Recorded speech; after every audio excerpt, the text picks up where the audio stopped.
Chapter 11 Screw Loose. You are listening at novelfull.audio. Kairos was able to see the monster turn around early thanks to his future vision. The very moment he saw that happen, he gave up on stealth and shot forth. Kairos' steps were not that loud, but his body shot forth like a bullet.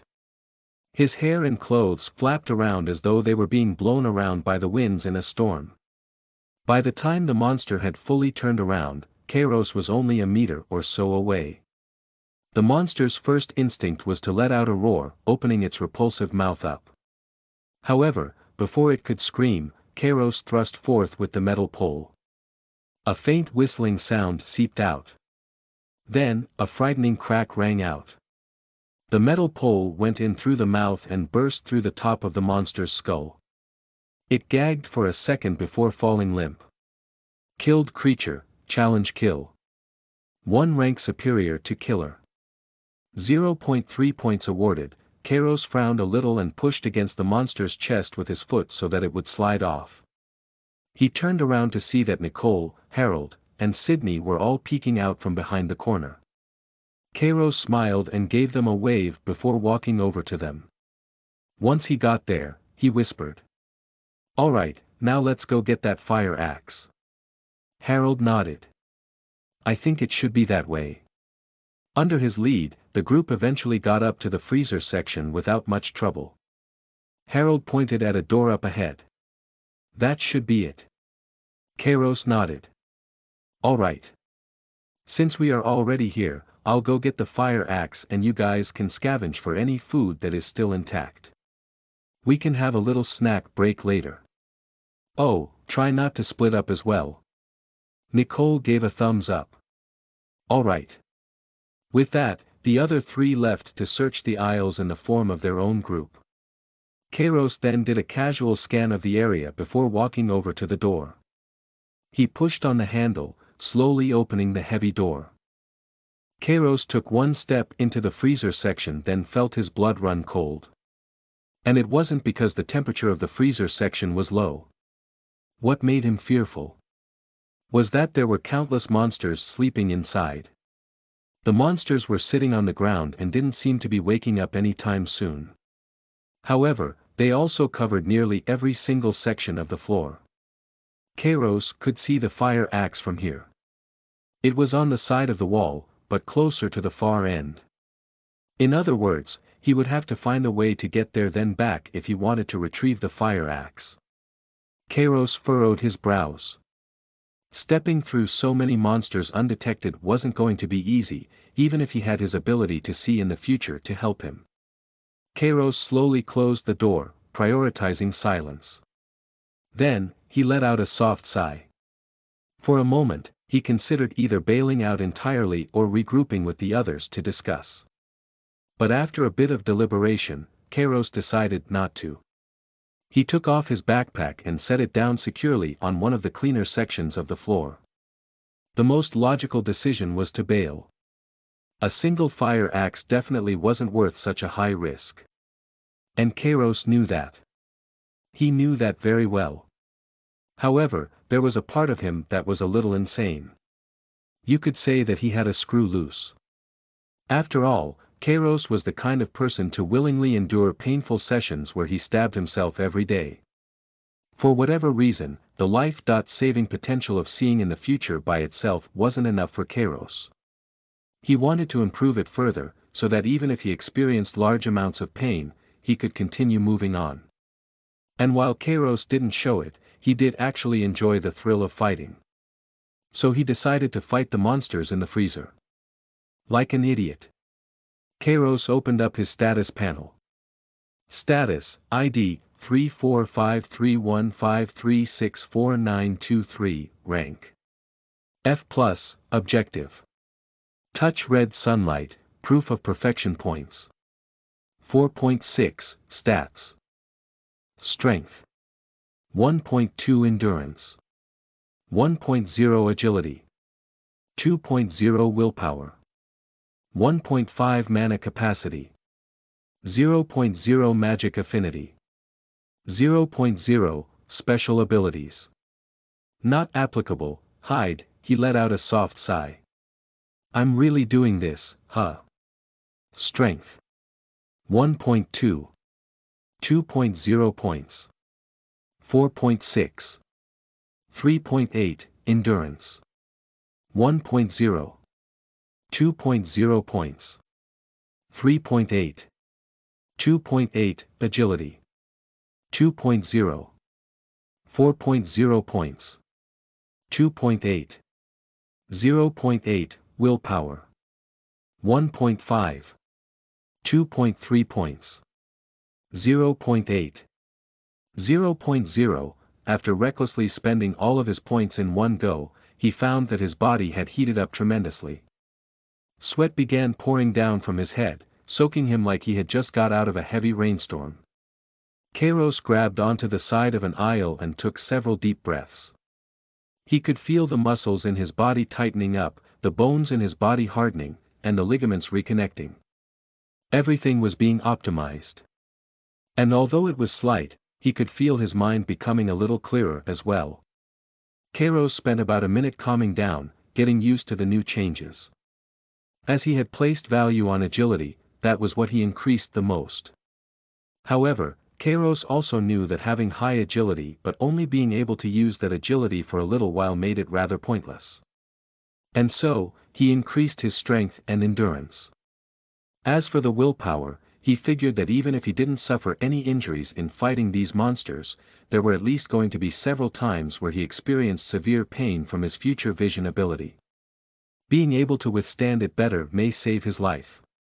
Kairos immediately felt quite hungry, thus opened up his bag and started to eat some of the bread still inside. Before he knew it, he had stuffed down an entire bag of bread, leaving him with only bag one left. Kairos quickly realized that evolving itself took quite a bit of energy. In other words, it was best to hold off if food supplies are low. However, considering they were in a grocery store, Kairos didn't care too much. One thing that did perplex him quite a bit was how his body didn't even change slightly. He was still the thin scrawny person like before, but the power within his body was now immense. However, Kairos decided to think about that later. He slowly raised a hand up to the side of his face. 2 fingers wrapped around the handle of his glasses before slowly pulling them off. Kairos set them down on top of the backpack. Then, he turned around and walked towards the freezer door. Kairos twirled the metal pole in his hand. Although it was quite heavy, to him right now, it was nothing more than a feather. There was still quite a large amount of residual heat emitting from Kairos' body from the evolution earlier. But thankfully, there was a freezer he could go to cool down. Kairos grabbed onto the door handle and smirked. I'm really stupid, aren't I? With that, he opened up the freezer door with the metal pole resting on his shoulder. Immediately, Kairos' entire view was filled with monsters. Without a single bit of hesitation, he walked inside and let the door close behind him. Kairos slowly lowered the metal pole until it was right next to one of the monsters' heads. Now.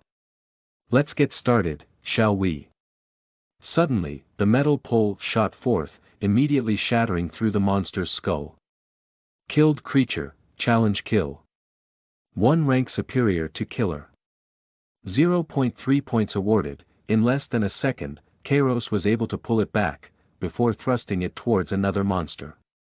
Killed creature, challenge kill. 1 rank superior to killer. 0.3 points awarded. The commotion immediately the majority of the monsters. However, they still needed time to get up. There were still 2 monsters close by that were in the middle of getting up. However, Kairos' metal pole shot out like a bullet and pierced like a needle.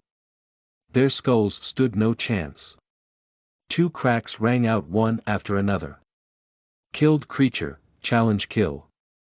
1 rank superior to killer. 0.3 points awarded. Killed creature, challenge kill. 1 rank superior to killer. 0.3 points awarded. Though Kairos knew he was going to be quite fast with 4 points in agility, he was still surprised. There was something else he quickly noticed. Agility did more than just make him faster. It improved his hand-eye coordination and overall control over his body. Kairos twirled the metal pole before grasping it with both hands.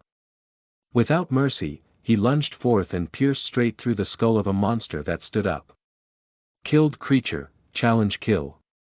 1 rank superior to killer. 0.3 points awarded. By now, one of the monsters let out a loud roar, immediately rousing all of the others to attention. Everything had been going smoothly for Kairos up until now. But that would not be the case now.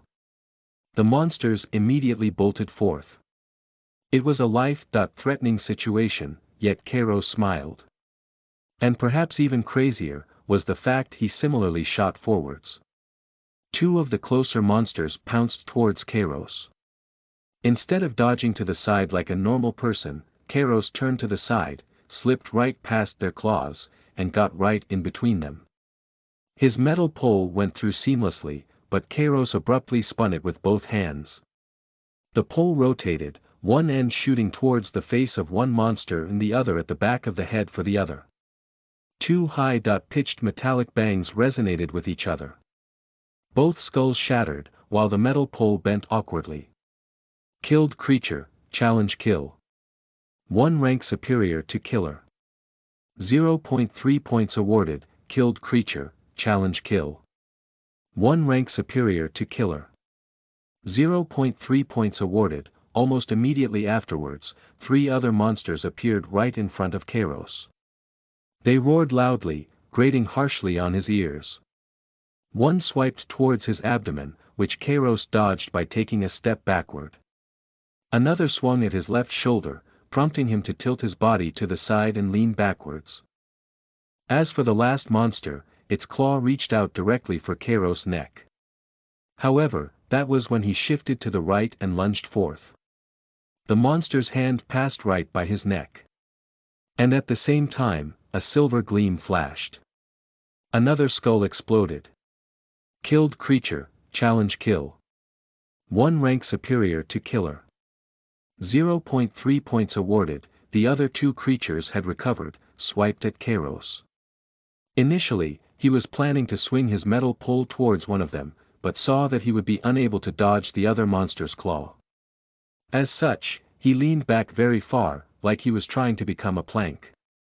Both attacks only struck the air.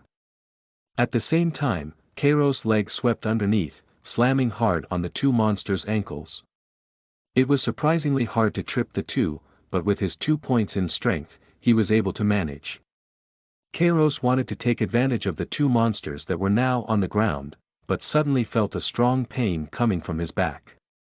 He ignored the monsters on the ground and spun his head around to see a monster attempting to bite off his shoulder. Kairos twirled the metal pole before thrusting one end towards the monster's skull. With a disturbing crack, it went through the monster's mouth and came out the other end. Though the metal pole was bent, Kairos was still able to pierce through things because of his raw strength. Killed creature, challenge kill. 1 rank superior to killer. 0.3 points awarded. He bashed the corpse on the chest with his elbow, forcefully removing the metal pole. The 2 monsters on the floor were quickly getting up. However, Kairos couldn't do much about that. After all, he was now surrounded. Chapter 12 Leaf in the Wind. You are listening at NovelFull.audio. Kairos did a preliminary scan and noticed that there were 4 monsters coming at him from different angles from where he could see. All things considered, there were probably 2 more coming from behind. He decided to take a step forward, whipping his metal pole towards one of the monsters in front of him. Their skull exploded. Killed creature, challenge kill. 1 rank superior to killer.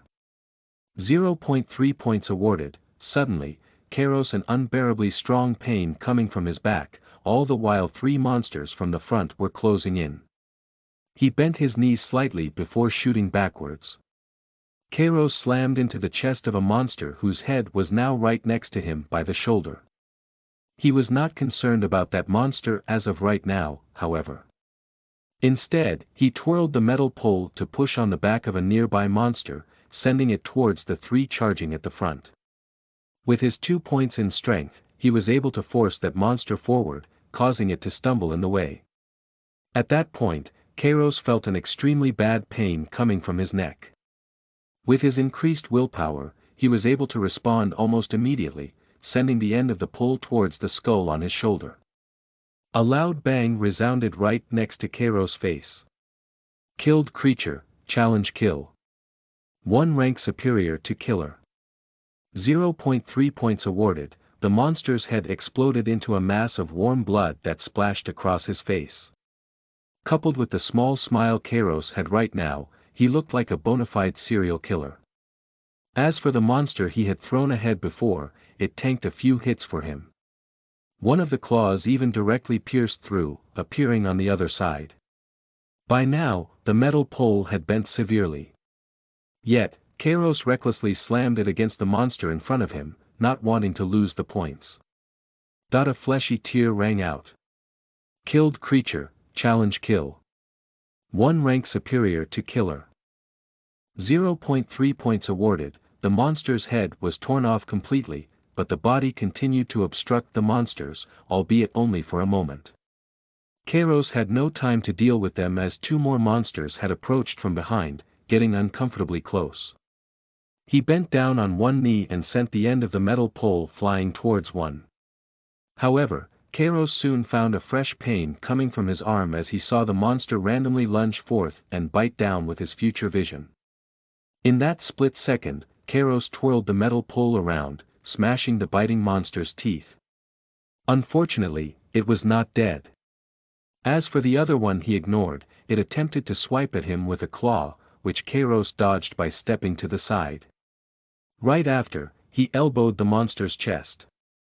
Kairos felt some bone in him snap concerningly, but the creature was also forced back, with something that snapped in its own body. The monster that was toothless attempted to slash him with its claws, but Kairos twirled to pull around easily, slamming it against the side of its head. Killed creature, challenge kill. 1 rank superior to killer. 0.3 points awarded. The skull was smashed, however part of the metal pole ended up breaking off entirely, unable to withstand the continued force exerted on it. Suddenly, Kairos' eyes rolled up into the back of his head. An overwhelmingly strong signal of pain filled up his brain. Specifically, it came from the back of his neck. He had neglected the monster behind him for too long and that came to bite him. Literally. Kairos nearly blacked out from the agony, but was just barely able to swing his metal pole behind him. As for aiming, it was no longer something he could do right now. A loud bang resounded. Suddenly, the pain from his neck disappeared. His metal pole smashed into the chest of one of the monsters, getting it off him. There were tears streaming down Kairos' face that quickly mixed in with the blood. His breathing was heavy as well. However, this was not time for him to take a break. Kairos still felt lingering fear from his near-death experience and decided he needed to try even harder. His fists clenched a little harder around the base of the metal pole and flung it around. With a crash, one of the monster's heads exploded. Killed creature, challenge kill. 1 rank superior to killer. 0.3 points awarded. Right after, he rebounded off that impact, sending the metal pole back around towards another monster, exploding its skull as well. Killed creature, challenge kill. 1 rank superior to killer. 0.3 points awarded. As for the monster that was hit in the chest earlier, it seemed to struggle in terms of breathing. However, it still reached out to Kairos. Unfortunately for it, Kairos was easily able to dodge its sluggish movement before sending an uppercut with one end of the metal pole towards its head. Killed creature, challenge kill. 1 rank superior to killer. 0.3 points awarded. The monster's head shot up and hit the ceiling before coming back down. Despite being in the freezer section, sweat began pouring down from Kairos' head. His body emitted strong waves of heat as he continued exerting his body. By now, Kairos' fingers felt a little sore as he really had to put strength into his swings if he wanted to guarantee that the monster's skull was smashed. Unfortunately, there were still many more monsters left in the freezer. On top of that, because Kairos recklessly charged in, he was getting surrounded once more. Kairos narrowed his eyes, then came up with an idea. What if he just kept moving forwards? That way, he wouldn't be attacked in the back. With his agility paired with his natural ability, it shouldn't be too hard to navigate his way forward. And so, that's what Kairos did. He bolted forwards, prompting two monsters in front of him to reach out with their claws. Kairos stepped to the side and thrust one end of the metal pole straight through one monster, then slammed into it with his shoulder, getting himself out of the encirclement. Killed creature, challenge kill. 1 rank superior to killer. 0.3 points awarded. Kairos turned around to see the group of monsters running towards him. He was running away, but was quickly running out of space given that this was still a relatively small room. And so, Kairos decided to charge straight towards the group once more. The metal pole in his hand danced like a venomous snake, slipping through their attacks before landing on their vital points. As for Kairos himself, he shifted from the left and right almost like a leaf being blown along in the wind. Kairos got through the tiniest gaps, almost like the monsters weren't obstructing him in the first place. Skulls were being smashed one by one. Killed creature, challenge kill. 1 rank superior to killer. 0.3 points awarded. Killed creature, challenge kill. 1 rank superior to killer. 0.3 points awarded. Killed creature, challenge kill. 1 rank superior to killer. 0.3 points awarded. Kairos' body was drenched from head to toe in blood, but he didn't seem to mind. Naturally, with how reckless he was, sometimes he would mess up and see his body get ripped apart in his future vision. However, while it was only 1 second, his fast agility let him react to the scenario in time, bashing more skulls. Killed creature, challenge kill. 1 rank superior to killer. 0.3 points awarded. The other end of his metal pole broke, leaving him with what was essentially a really long shank. Nonetheless, he continued to fight with it, bending it further with each strike. Killed creature, challenge kill. 1 rank superior to killer.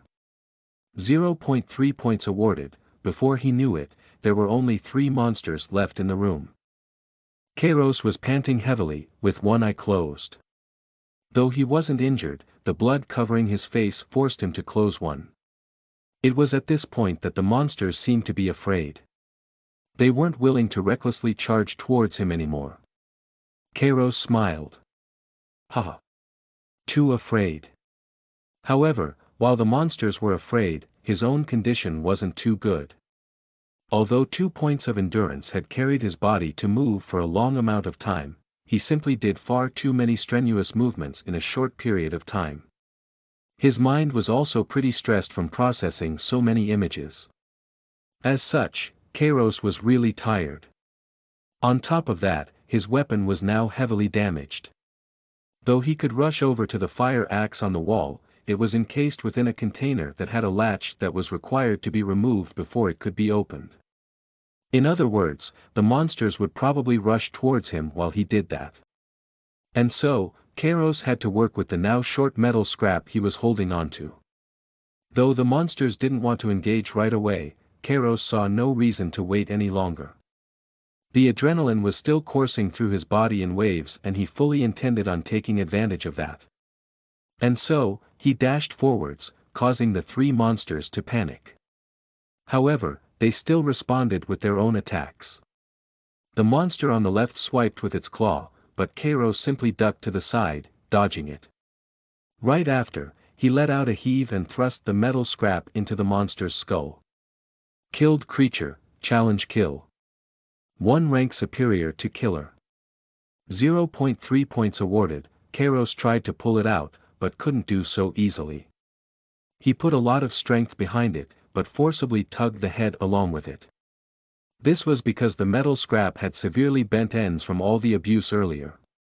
Now, this bent end got caught on one of the bones. Suddenly, Kairos felt fresh pain coming from his arm, prompting him to abandon his weapon and step back. Right as he did, a claw swiped towards where his arm was. The two monsters weren't just going to wait by and give him all day. Kairos began panicking slightly. After all, the biggest advantage he had over these monsters wasn't any kind of ability, but the capability of using weapons.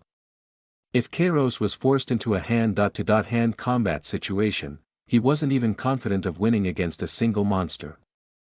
Even if he could, it would be a long and drawn-out battle.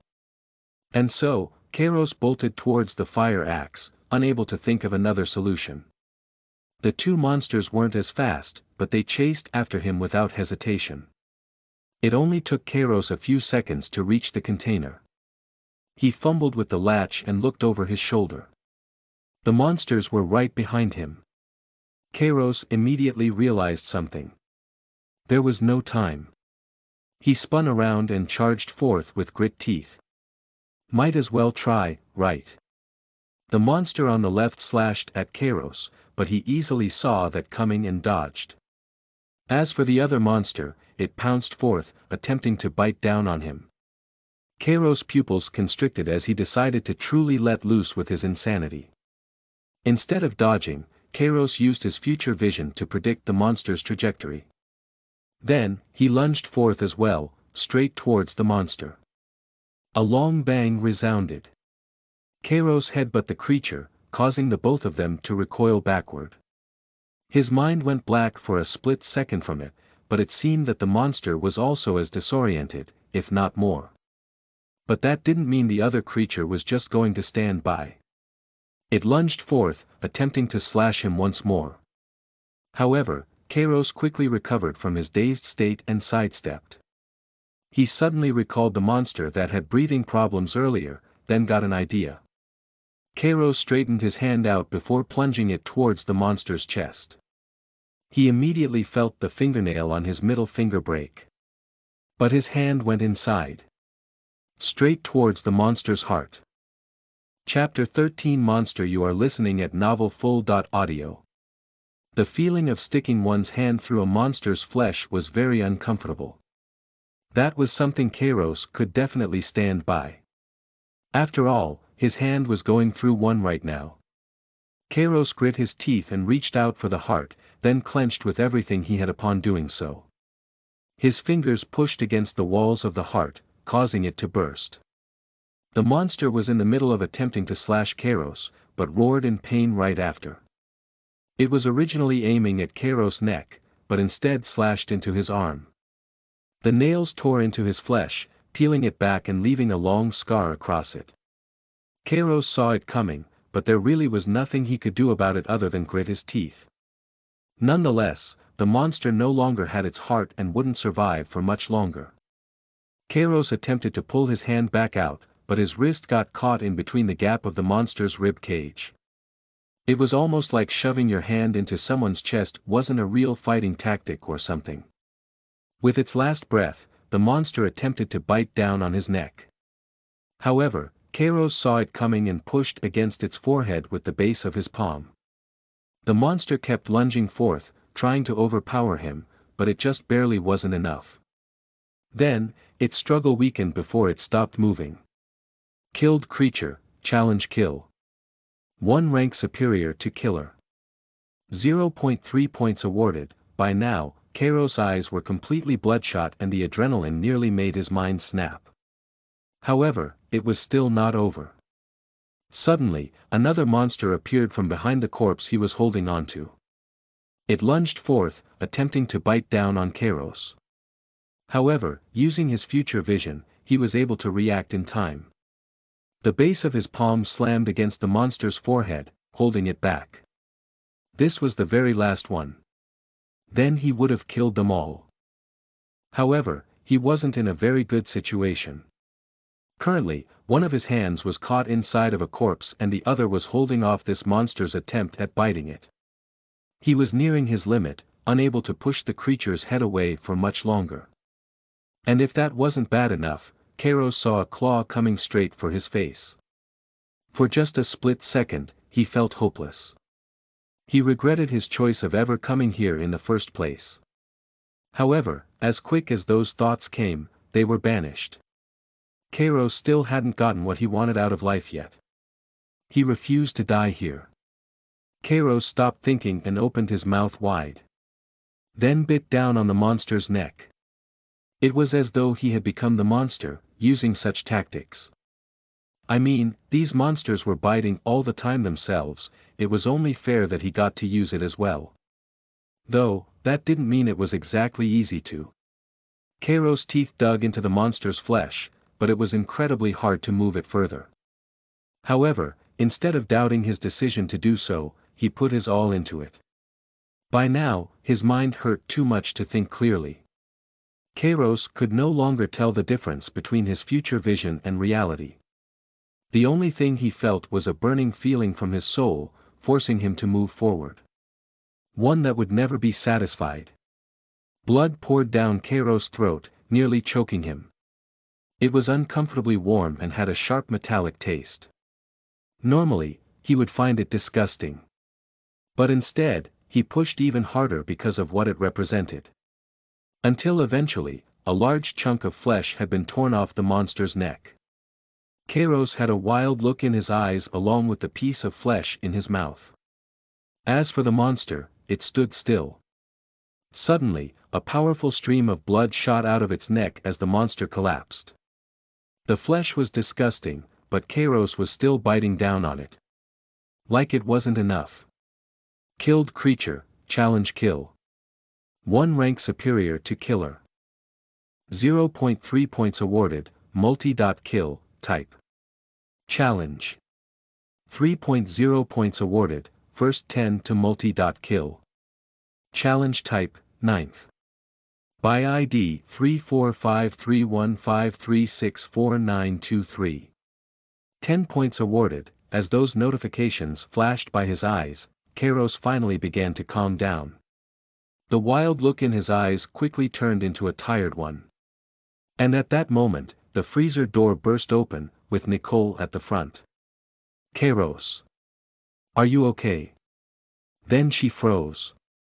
Behind her were both Harold and Sydney. They appeared with concerned expressions, but once they looked inside, they also couldn't help but freeze. As for Kairos, he blinked a few times. He spat out the flesh in his mouth and pulled out his hand from the monster corpse with a little bit of struggle. Kairos coughed up some of the blood in his mouth. Got the fire axe.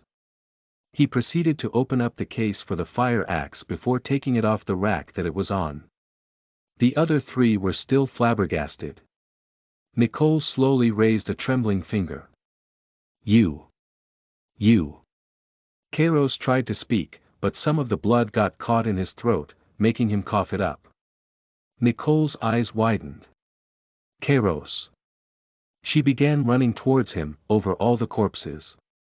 Harold and Sydney also had frowns on their faces. Kairos waved his uninjured hand dismissively while still coughing a bit. I'm fine. That wasn't my blood I coughed up. Nicole seemed to calm down a little, but then she saw several large gash wounds on his arm, where the monster clawed him earlier. A concerning amount of blood was seeping out of it. What? You're not fine. Gosh, we need to bandage that. Nicole set down her backpack and hurriedly took out the medical kit. With trembling hands, she fumbled around with the latch before getting it open. Then, she spotted the bandages and hurriedly took them out, unfurling them with clear panic. Kairos' eyebrow twitched. Calm down. I'm not dying anytime soon. Though it does hurt quite a bit. Nicole's voice was shaking. Oh. Okay. However, she really didn't calm down much.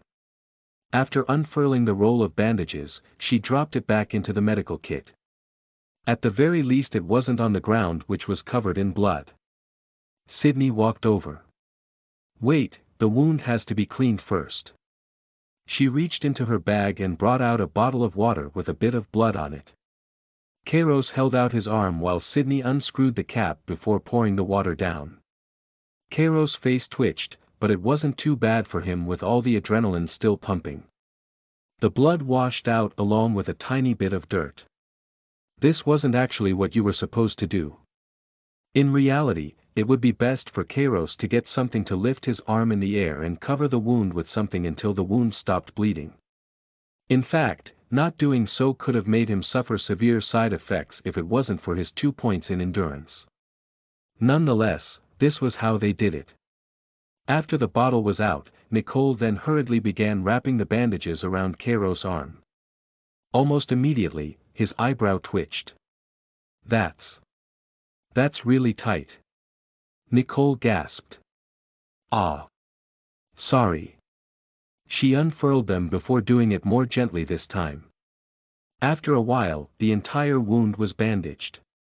Sydney took out the scissors from the medical kit and cut the bandage before tying it up. Dear God. What did you do? Kairos coughed. Well, I saw a lot of monsters inside the freezer, but they were all sleeping. So, I figured I could kill them while they were asleep. But near the end, they woke up anyway and I had to fight off a few of them at once. Harold furrowed his brows. That wasn't the risk way too big for something like that? Nicole frowned. You could have at least got us to help. Kairos cleared his throat as his mind rapidly thought of a lie. By the time I opened the freezer, you guys were already gone. I didn't want to call out as that would awaken them. At the same time, I didn't want to wait too long and give up this opportunity as they might have woken up. Nicole furrowed her brows. But that was still way too dangerous. You can't do something like that again. Kairos nodded. All right. Though he agreed, Kairos already knew that he was probably going to do something similar at some point. Harold pressed his lips together. I don't think this was worth just a fire axe. Kairos raised the axe in his hand. Well, we got one now. Though I did ruin my weapon in the process, so our overall weapon count stayed the same. Who do you think should get it? A bitter smile formed on Harold's face. Since you worked so hard for it, I imagine it's only natural you get it. Kairos chuckled. I guess so. Nicole seemed to be on the verge of crying and shook him. You really can't do that again. Kairos raised his hands. Okay. Sydney furrowed her brows. But why were there so many in this place? Kairos sighed. I think it's because they prefer a cold environment to sleep in. I guess that means that hot places are better to stay at. And that also explains why there weren't too many monsters out on the streets too. Sydney nodded. Ah. That makes sense. Kairos sighed. Anyway. I need to take a rest. But not with all these dead bodies.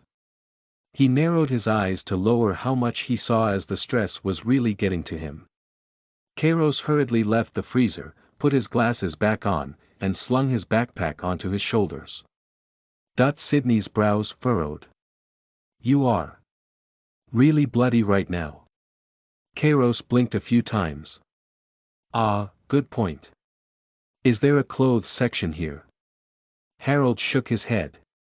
Not here, but there is a clothing store nearby. Kairos nodded. Perfect. Let's go there. He grabbed a few extra water bottles that were still in the grocery store, as much as his backpack fit.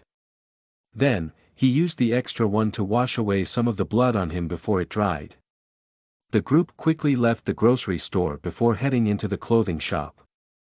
Kairos changed into new clothes and cleaned up most of the blood on his body. There was still a strong stench of it emitting from his body, but there wasn't much to do about that. The group went to the back of the shop and found a pretty large changing room that could fit all of them. Kairos yawned. All right. Can someone keep watch? The others were also having trouble keeping their eyes open. After all, they didn't sleep last night and only had a few hours afterward. Sydney raised her hand. I will. I'm used to staying up. Kairos nodded. Just wake someone else up after a few hours to take over. Preferably not me. And with that, he laid down and shut his eyes. After several hours, Kairos woke up. His eyes slowly opened to see another pair of eyes, startling him. He snapped awake to realize that Nicole was looking at him. You are supposed to be watching the entrance. Nicole shook visibly, breaking out of a trance. Sorry. Kairos stretched and yawned. Just keep your eyes on the entrance, Nicole nodded, then did as told.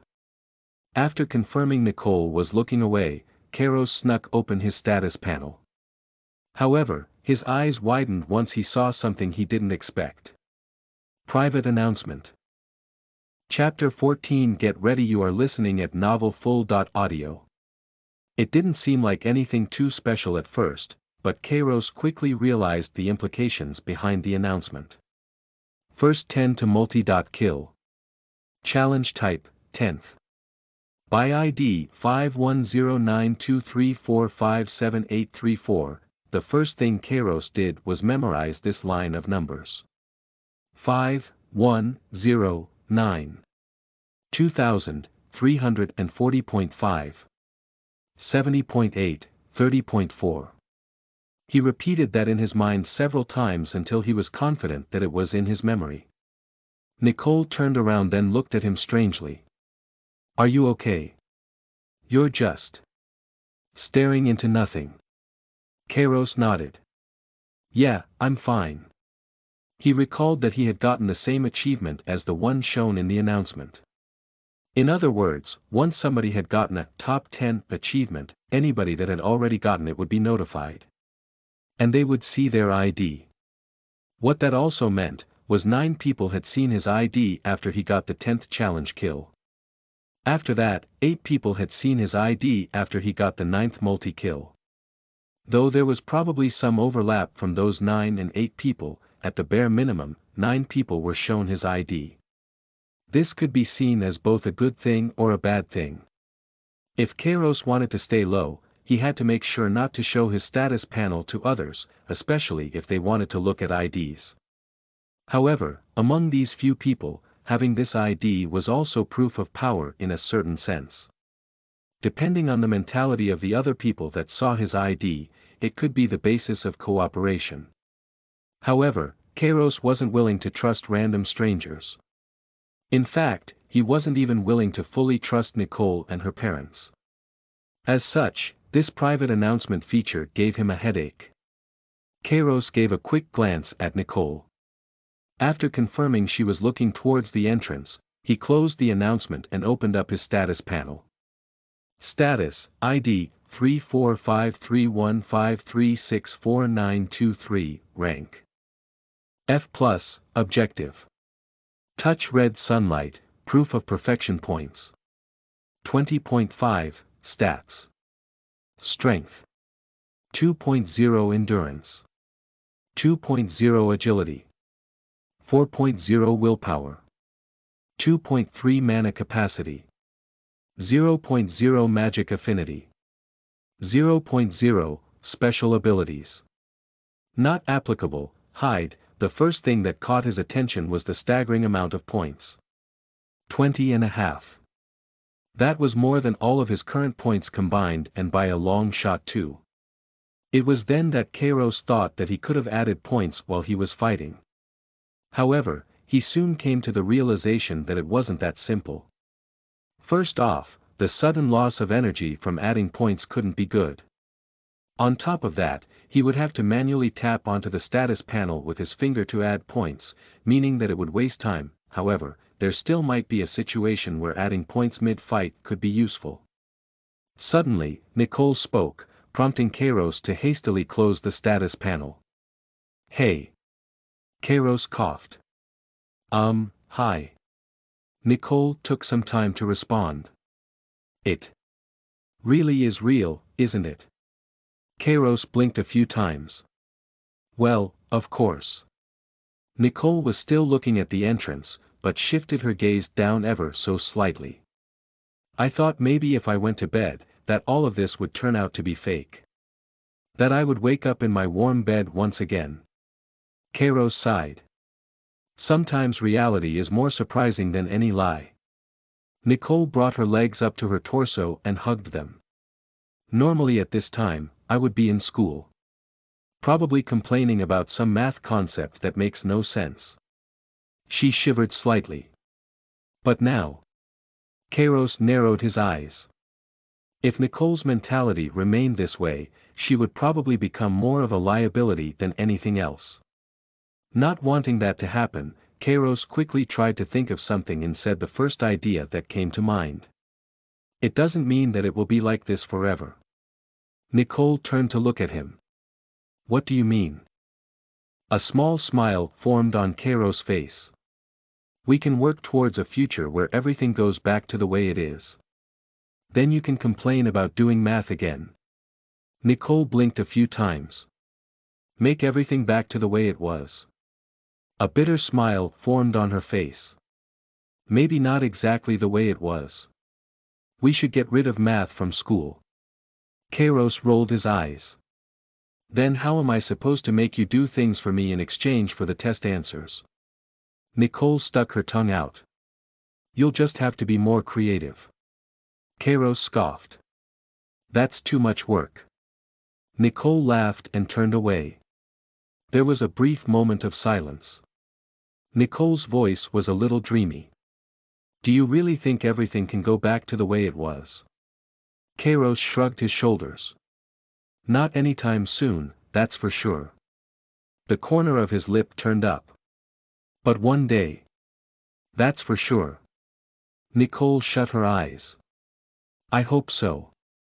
After a minute or so, Kairos shifted his gaze towards his injured arm and lightly rubbed it. The wound was still a little sore still. However, for how long it had already healed considerably. Kairos shook his head. Anyways. It's probably time for us to get going. We shouldn't sleep more than needed. Nicole nodded. Okay. The two of them woke up the others. Then, they agreed to begin moving towards their original destination, the wilderness. The sun was getting close to setting. However, it was still quite high in the air. There were still a few hours of sunlight left. They went back into the residential area, moving on through the alleyways. Though they traveled for nearly an hour, they only came across a single monster, which Harold took care of by charging forth. He was probably feeling like he hadn't been doing his part. By now, they had reached an elementary school that just so happened to be along the way. It was made in a way where the first floor consisted of a fairly large square, while the second floor was a smaller square on top. Almost like a pyramid. Kairos was leading the way and looked up to the sun. I doubt it will be easy to navigate during the night. I imagine the school wouldn't be a bad place to stay, so let's go there. The others were in agreement, thus they walked towards the school, constantly looking around. Once they reached the wall, Kairos led the way around the wall, searching for an openable door. As they approached a corner, there was a faint sound of mumbling. This made Kairos furrow his brows. Was there some drunk or heavily traumatized person here? He tightened the grip on his fire axe and continued forward. The sound of the mumbling got a little louder. 3, 6, 40.9, 20.3. For a split second, Kairos couldn't understand why that person was saying those numbers, but suddenly remembered that was the exact thing he did earlier. It wasn't common sense, but there were a fairly large number of people that knew a certain strategy about memorizing a long string of numbers. Saying each number one by one would make one easily mix them up. However, if they mixed it up slightly, treating them as two-digit numbers or higher. The only real reason there was to be memorizing numbers was if they had also seen the private announcement. This made Kairos immediately realize the person up ahead was not only someone that completed some sort of first 10 achievement, but ranked at least 9th. He froze and turned around hurriedly, putting up a finger on his lips. There was a very serious glare on his face, prompting the others to also be as quiet as they could. Kairos gestured for them to go backwards. And so, they started to do exactly that. But that was when a voice came from above them. Why are you so afraid of me? Though Kairos heard it beforehand, it was already too late. He looked upwards to see a man with blonde hair that reached his shoulders looking down at them with a confident smile. His clothes didn't look like anything special, but they were free from blood. Though that was probably more of a bad sign in this case. Nicole and her parents froze up in fear, unable to speak. Kairos internally cursed, but he kept a shocked expression on his face. Whoa! Should we be afraid of you? The man rubbed his chin with his thumb and forefinger. Well, if you are strong enough to warrant being allies, then there won't be anything to be afraid of. Kairos' eyebrow twitched. And how strong exactly do you need us to be? The man chuckled. Why don't you show me your status panels? That will make it pretty clear. Kairos narrowed his eyes. That is way too personal, we can't do that. Nicole tensed up and whispered into his ear. What? Why are you? Kairos raised a finger right next to her mouth, shushing her. The man with blonde hair raised an eyebrow. Is it really such a big deal to show me your status panels? Kairos clicked his tongue. Yes, it is. Our status panels essentially show a breakdown of our strengths and weaknesses. That is simply giving too much information to someone we can't trust. The man with blonde hair narrowed his eyes. So you don't want to be allies? Kairos looked back up. Do you really want to be allies with someone that shows off that information willy-nilly? The man with blonde hair chuckled. He reached to his back and pulled off a fairly large recurve bow. There were a few things about this bow that made it stand out and less normal. The most notable feature was its blood-red color. Like the red sun, or even Nicole's watch. It was also quite long. The man wasn't short, but the bow seemed to span nearly 2/3 of his height.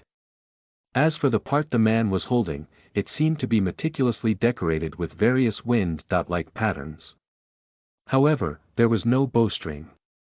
Nonetheless, the man smirked confidently when he pulled it out. If you aren't going to show me your status panels, there aren't many other ways to prove your strength. Kairos smiled. It seems you have something in mind. The man nodded. If you can dodge my attack, then I will consider you strong enough to be my ally. Kairos tilted his head to the side. So if I can dodge your attack, we all team up. The man raised an eyebrow. I will team up with you, yes. Kairos shook his head. Either all of us or none. The man seemed slightly displeased. He fell silent, making the atmosphere feel a little dangerous. However, Kairos fearlessly looked at him the entire time. And eventually, the man nodded. All right. If you can dodge my attack, then we can all be friends. Nicole seemed rather nervous, but eventually stuck up her hand. I should be the one to do it instead. The man raised an eyebrow with interest. Oh, now you want to try. Kairos nudged Nicole. Come on, don't you trust me? Nicole pressed her lips together. But I can move really fast, especially with that. It will be fine. Kairos quickly cut her off. The man rubbed his chin with his thumb and forefinger.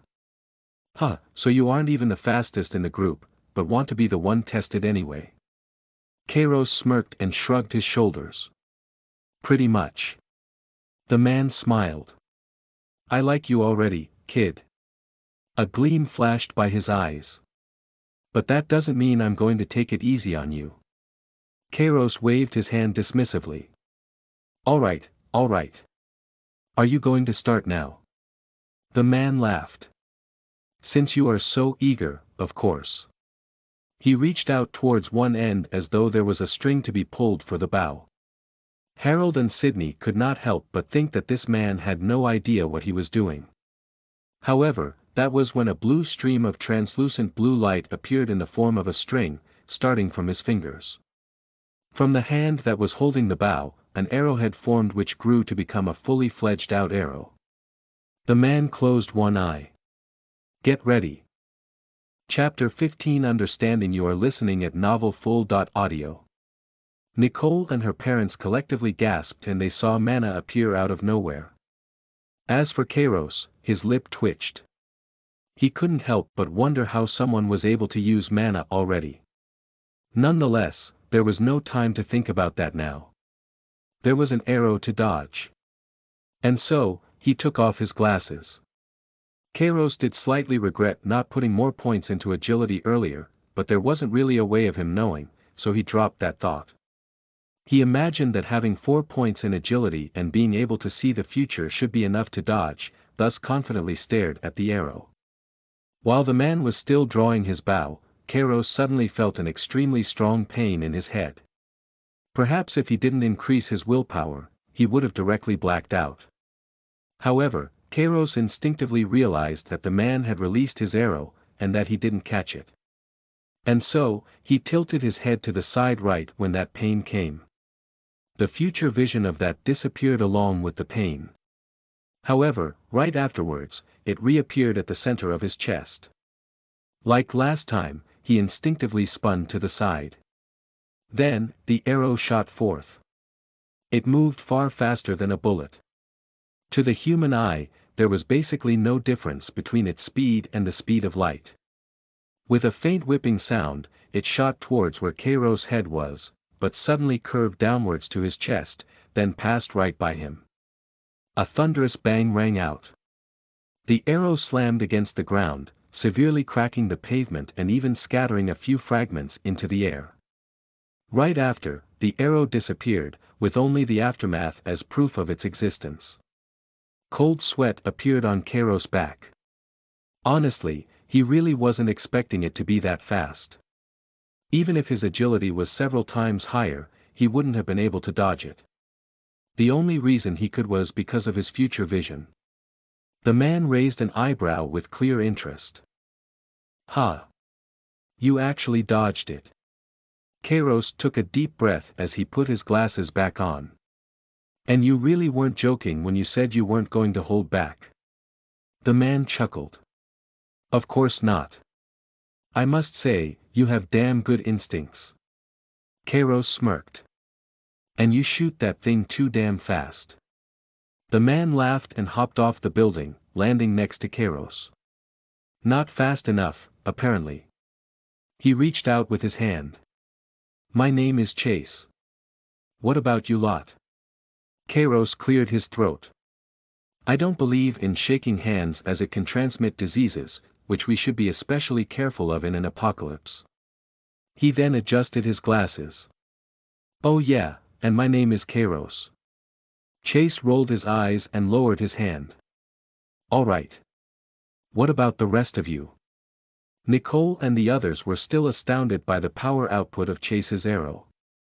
However, they broke out of it after being called out. Nicole sheepishly raised her hand. My name is Nicole." Sydney gave a slight bow. "I am Sydney." As for Harold, he tried to wave his hand casually, but the nervousness still seeped through. "My name is Harold." Chase nodded. "All right. Where are you guys off to?" Nicole averted her gaze. We were going to a nearby grocery store after taking a rest in this school." Kairos cut her off. Chase gave him a strange look, but decided not to probe. "All right. I've already fortified one of the classrooms on the second floor, so we can use that." Kairos nodded. "All right. But since we obviously can't fully trust each other, we should be at a distance.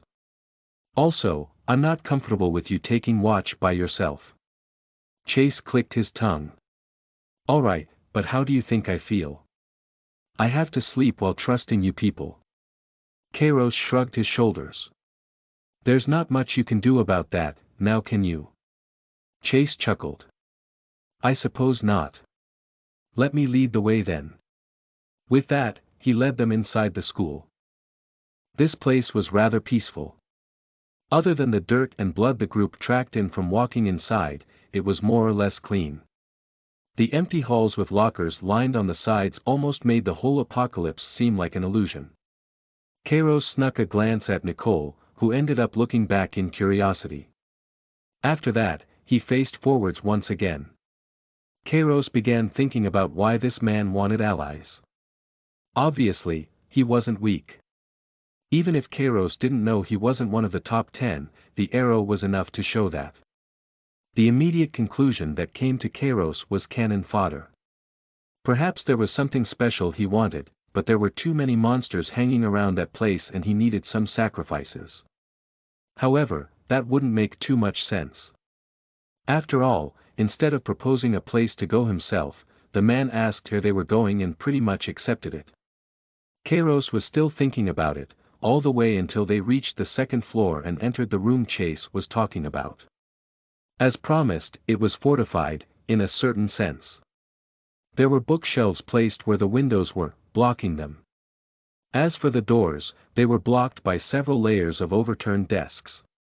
After awkwardly climbing over them, they got to the center of the place which was relatively clean. Nicole frowned. I don't want to sleep on the cold hard ground again. Chase shrugged his shoulders. It's the apocalypse, young lady. We don't have such luxuries. Nicole looked down and didn't speak up once more. Kairos stretched.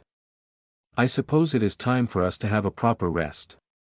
Since I slept the longest, I will keep watch first and for a little more time. Chase rubbed his chin with his thumb and forefinger. I will keep watch with you. Kairos blinked a few times. Suit yourself. Nicole and the others seemed to be a little hesitant, but they eventually laid down on the ground, trying to fall asleep. As for Kairos, he just remained sitting up next to them. A couple meters away was Chase, who was looking at him.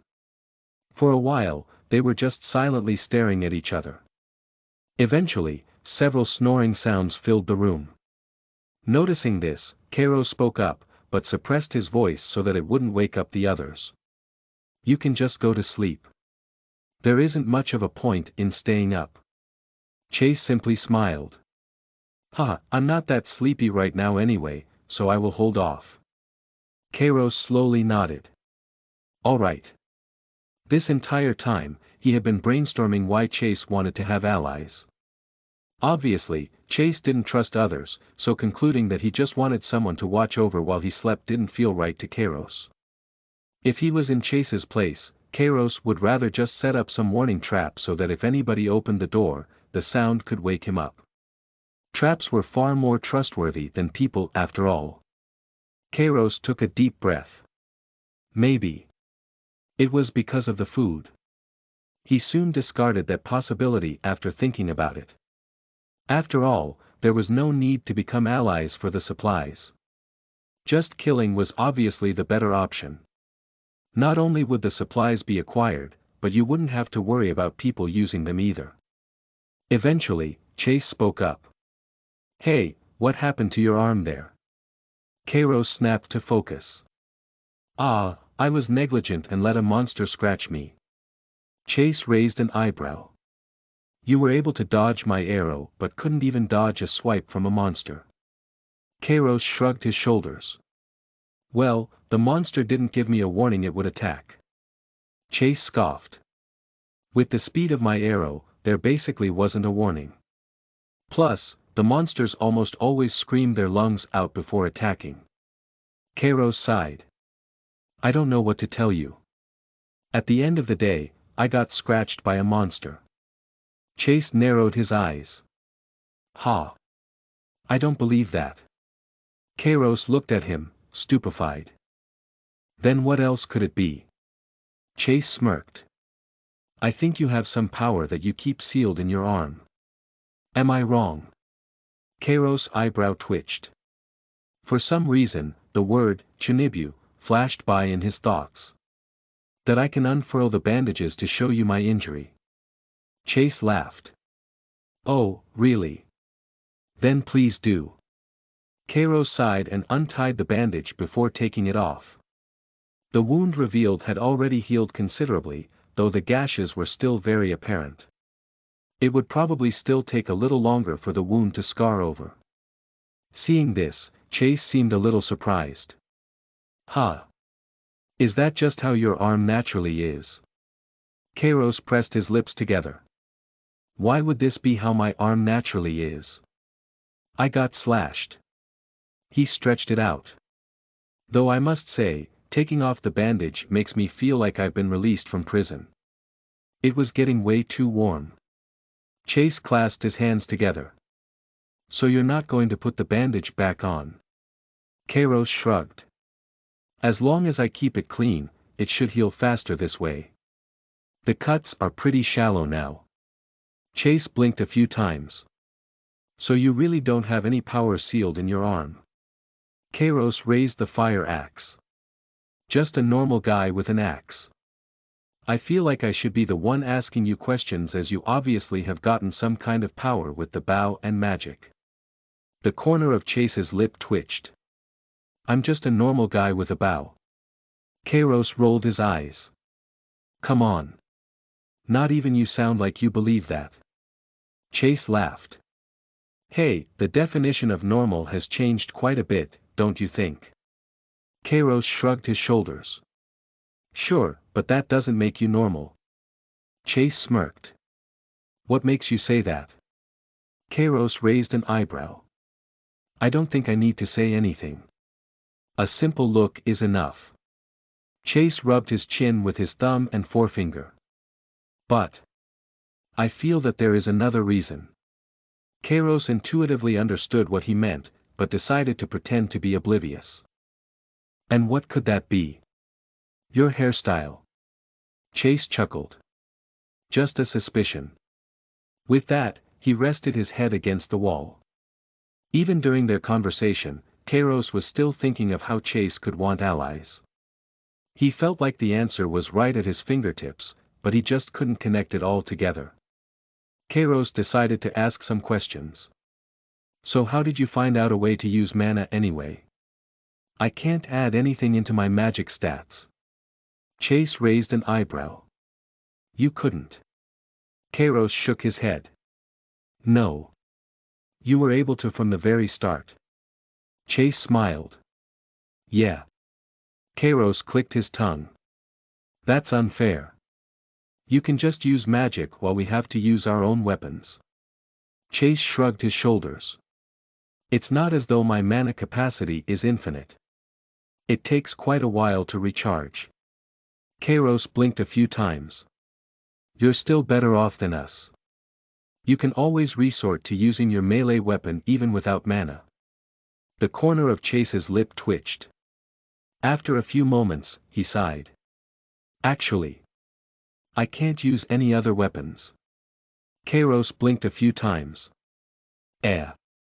Your arms don't look that flimsy. Chase clicked his tongue. I shouldn't, but I'll just tell you. If I try to use something else, this damn bow gets offended. Kairos slowly nodded. Ah. I suppose you can deal with a few monsters very easily, but once there are too many, you can't do much because of that. Chase shrugged his shoulders. I guess, but there haven't been any big groups so far. Kairos narrowed his eyes, feeling like Chase's tone was slightly off. But they likely will in the future, no. Chase sighed. Maybe. I don't know. At this point, Kairos relaxed his muscles that he didn't realize he was tensing. He had more or less understood why Chase wanted to team up. Chapter 16, A Story. You are listening at NovelFull.audio. After roughly a third of the night had passed by, Kairos decided to wake someone else for them to watch. At that point, Chase decided to rest as well.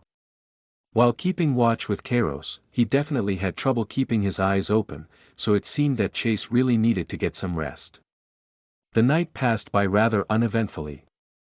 By the time Kairos woke up, Nicole and her parents were awake. However, Chase was still tossing and turning around. Harold whispered. What if we leave him here and leave quietly? I don't feel safe next to him. Nicole pouted. He tried to kill one of us so easily. There's no way we can trust him. Kairos waved his hand dismissively. His personality is a little bad, but I think it's fine to take him with us, at least for now. He won't betray us any time soon because he really needs someone to ally with. Sydney furrowed her brows. But still, why should we take someone that might turn on us at any moment? Kairos sighed. Because he is powerful. Harold frowned. Doesn't that mean he can easily backstab us? Kairos raised a finger. But, that man also has a weakness. Nicole blinked a few times. He does. Kairos nodded. He can only use so many arrows. After that, he will be relatively weak. Sydney raised an eyebrow. How do you know that? Kairos shrugged his shoulders. I found out by talking to him. Harold furrowed his brows. But what if he was lying? Kairos shook his head. I have a good sense for when people lie. I'm 90% confident he was telling the truth. Nicole frowned slightly.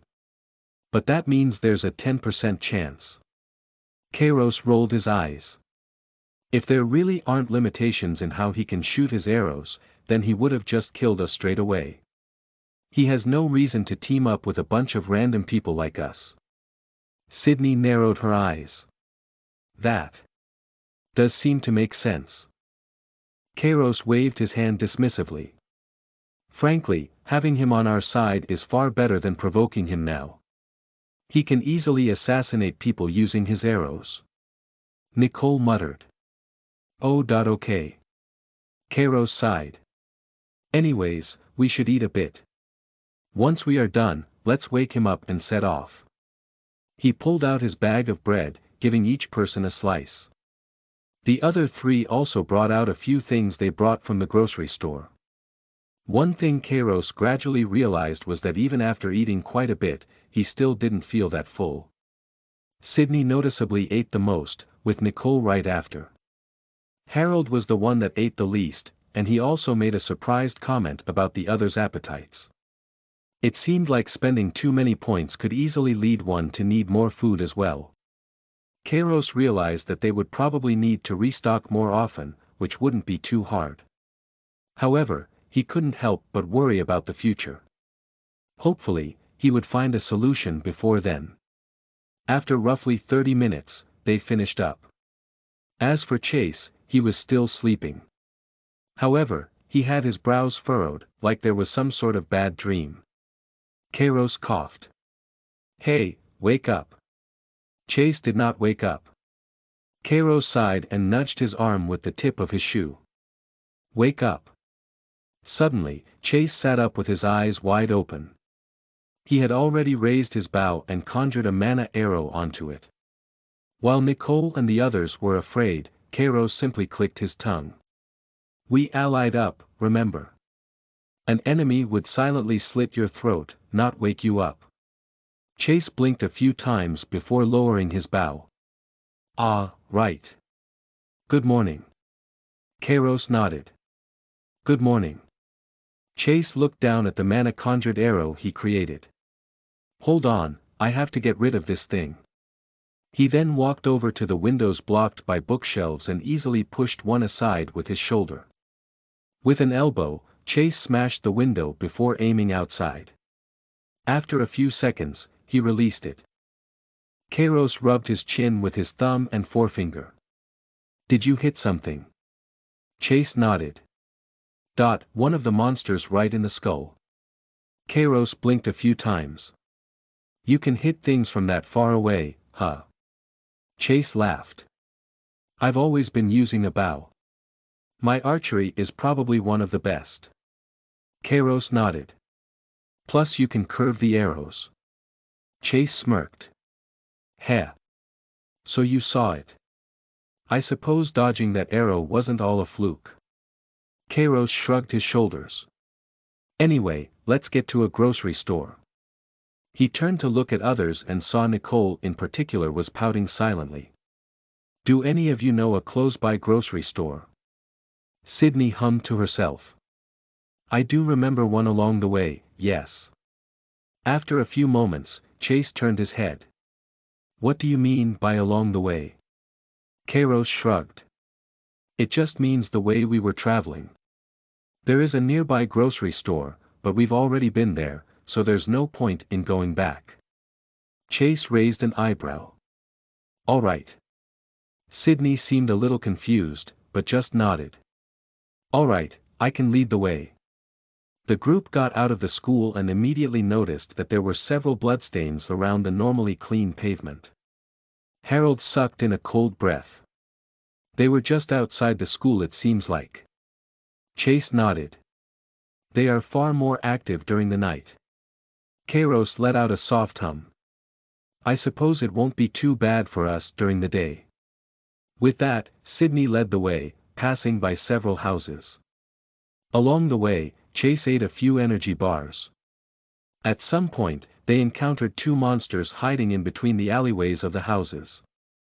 However, Sydney was able to react in time, taking care of one while Harold dealt with the other. As for Chase, he didn't even try to kill the monsters, seemingly uninterested in the points they offered. They ended up seeing a few monsters through the windows of houses that were just sleeping. However, other than the slight scare, there were no issues. Eventually, they arrived at another grocery store, lined up against several other shops. However, they weren't the only people there. A set of cars had been lined up in a semi-dot circle around the grocery store entrance with quite a small group of bandits watching the perimeter. There was also a small group from the outside. The two sides seemed to be arguing with each other. Harold looked towards the others. Maybe we should avoid this grocery store. Chase laughed. Oh, come on. Don't be so scared. Sydney furrowed her brows. It's called being smart. Kairos frowned. I think we should still try. Nicole looked at him with widened eyes. But why? Kairos shook his head. Remember when I killed those monsters in the freezer while they were sleeping? They gave me a decent amount of points which I used to strengthen my body. It was my mistake doing so, as I didn't realize it would increase my appetite by so much. Chase raised an eyebrow. Monsters in the freezer. May you elaborate further? Kairos clicked his tongue. I just killed monsters while they were sleeping. That's all. Harold tapped onto his chin. But I don't remember you eating that much. Kairos smiled bitterly. That was because I decided not to eat too much. In reality, I'm actually really hungry. Nicole gasped. Then why didn't you eat more? Kairos adjusted his glasses. I was planning on catching up at the grocery store. Sydney frowned. Then let's just go to the next grocery store. Chase smiled. And what if that one is defended by even more people? Harold clenched his fist. We don't know that. Kairos spoke softly. But with every second, more people are taking the limited supplies from these stores. Since these people are willing to defend it, that must mean there is enough inside worth defending. Chase smirked. Exactly. Nicole grit her teeth.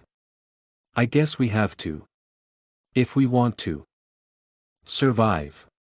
And so, the group walked towards the grocery store.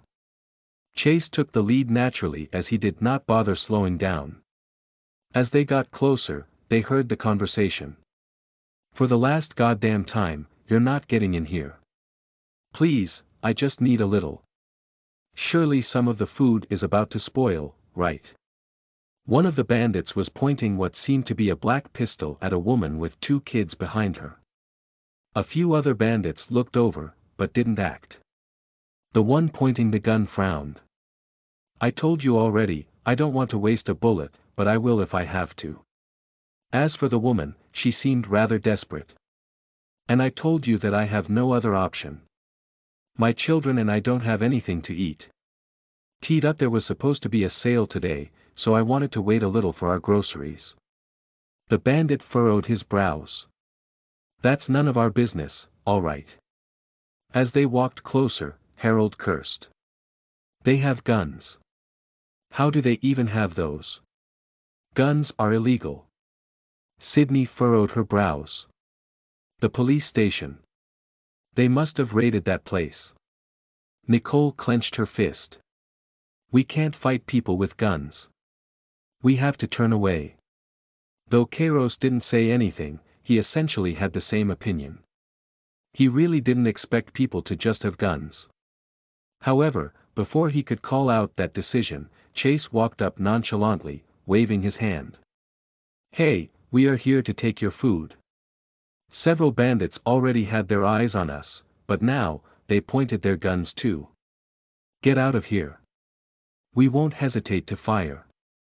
We've already killed people before. Don't test us." Kairos furrowed his brows, wondering what Chase's plan could possibly be. Even assuming he had enough mana to kill all of them, the time it took to shoot the arrows would be more than enough for them to shoot multiple times. Nonetheless, Kairos didn't believe Chase was that stupid. And so, he simply watched. Chase didn't even pull the bow off his back. Instead, he spread his arms out wide, as though trying to welcome them. "Look, I'm just telling you what's going to happen in advance because I'm nice, alright." The bandits seemed a little confused, but still kept their guns pointed at him. "Stay back. You want to get pumped full of lead. With how many of us there are, we are bound to hit you." Chase narrowed his eyes as a mocking smile formed on his face. "Oh, really?" The bandits began glancing at each other, but quickly regained their confidence. "Yeah. Scram already." Chase lowered his head ever so slightly. "Well, before that, how about I tell you a story?" Frowns formed across the bandits' faces. One of them cursed, tightening his grip around the pistol. "No, why should we care about your story?" Chase continued on as though the bandits were actually an audience that couldn't wait for his performance. Don't get too excited. I will tell you the story now." The bandits looked at each other with clear confusion, now listening to a retelling. Chase pointed towards the bow on his back. "I've always used the bow for most of my life, getting pretty good at it. In fact, there were several times where I went out hunting with it." He sighed as though recalling good memories. "I always had this one friend with me that was insistent on getting me to use guns instead of my bow. He was like me, but instead of liking bows, he was a gun nut." One of the bandits cursed. "We don't care about your damn story." Chase held his hand up. "Don't be so impatient. A proper story must also have proper pacing." He cleared his throat. "Anyway, we would always compete in hunting, to see who could get the most game. It was always pretty close, but I would win most of the time. In the end, my friend would blame the gun, constantly switching back and forth between various kinds." Chase chuckled. "And every time he brought a new gun, he would drone on about the various mechanisms and parts within it, showing me each feature. He ended up showing me nearly every gun in existence." He nodded to himself. It was boring as all hell, but those were still some good times. One of the bandits held their gun out a little farther. "Alright, you told your story. Now leave." Chase tilted his head to the side. "It seems you didn't realize why I told you that story."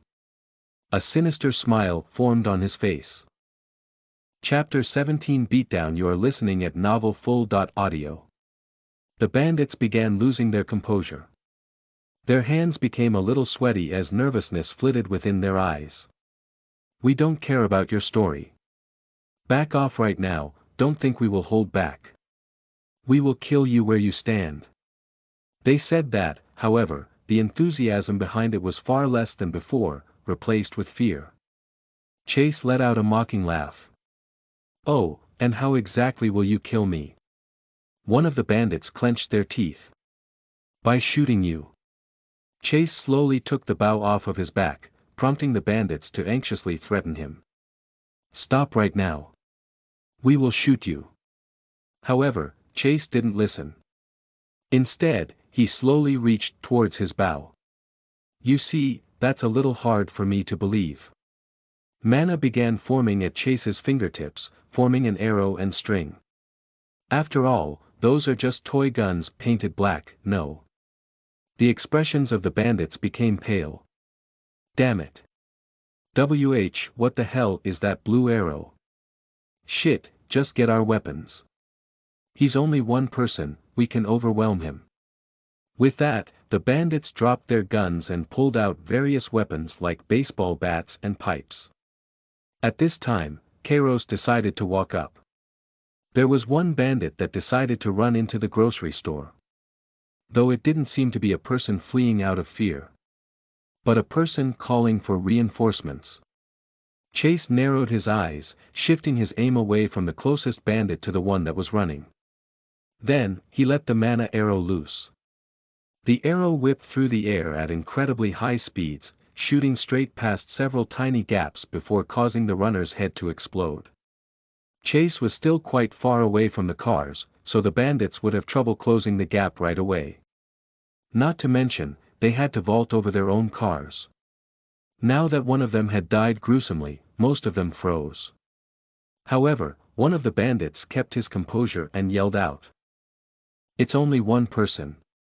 We can get him easily." Kairos walked up next to Chase with his fire axe resting against his shoulder.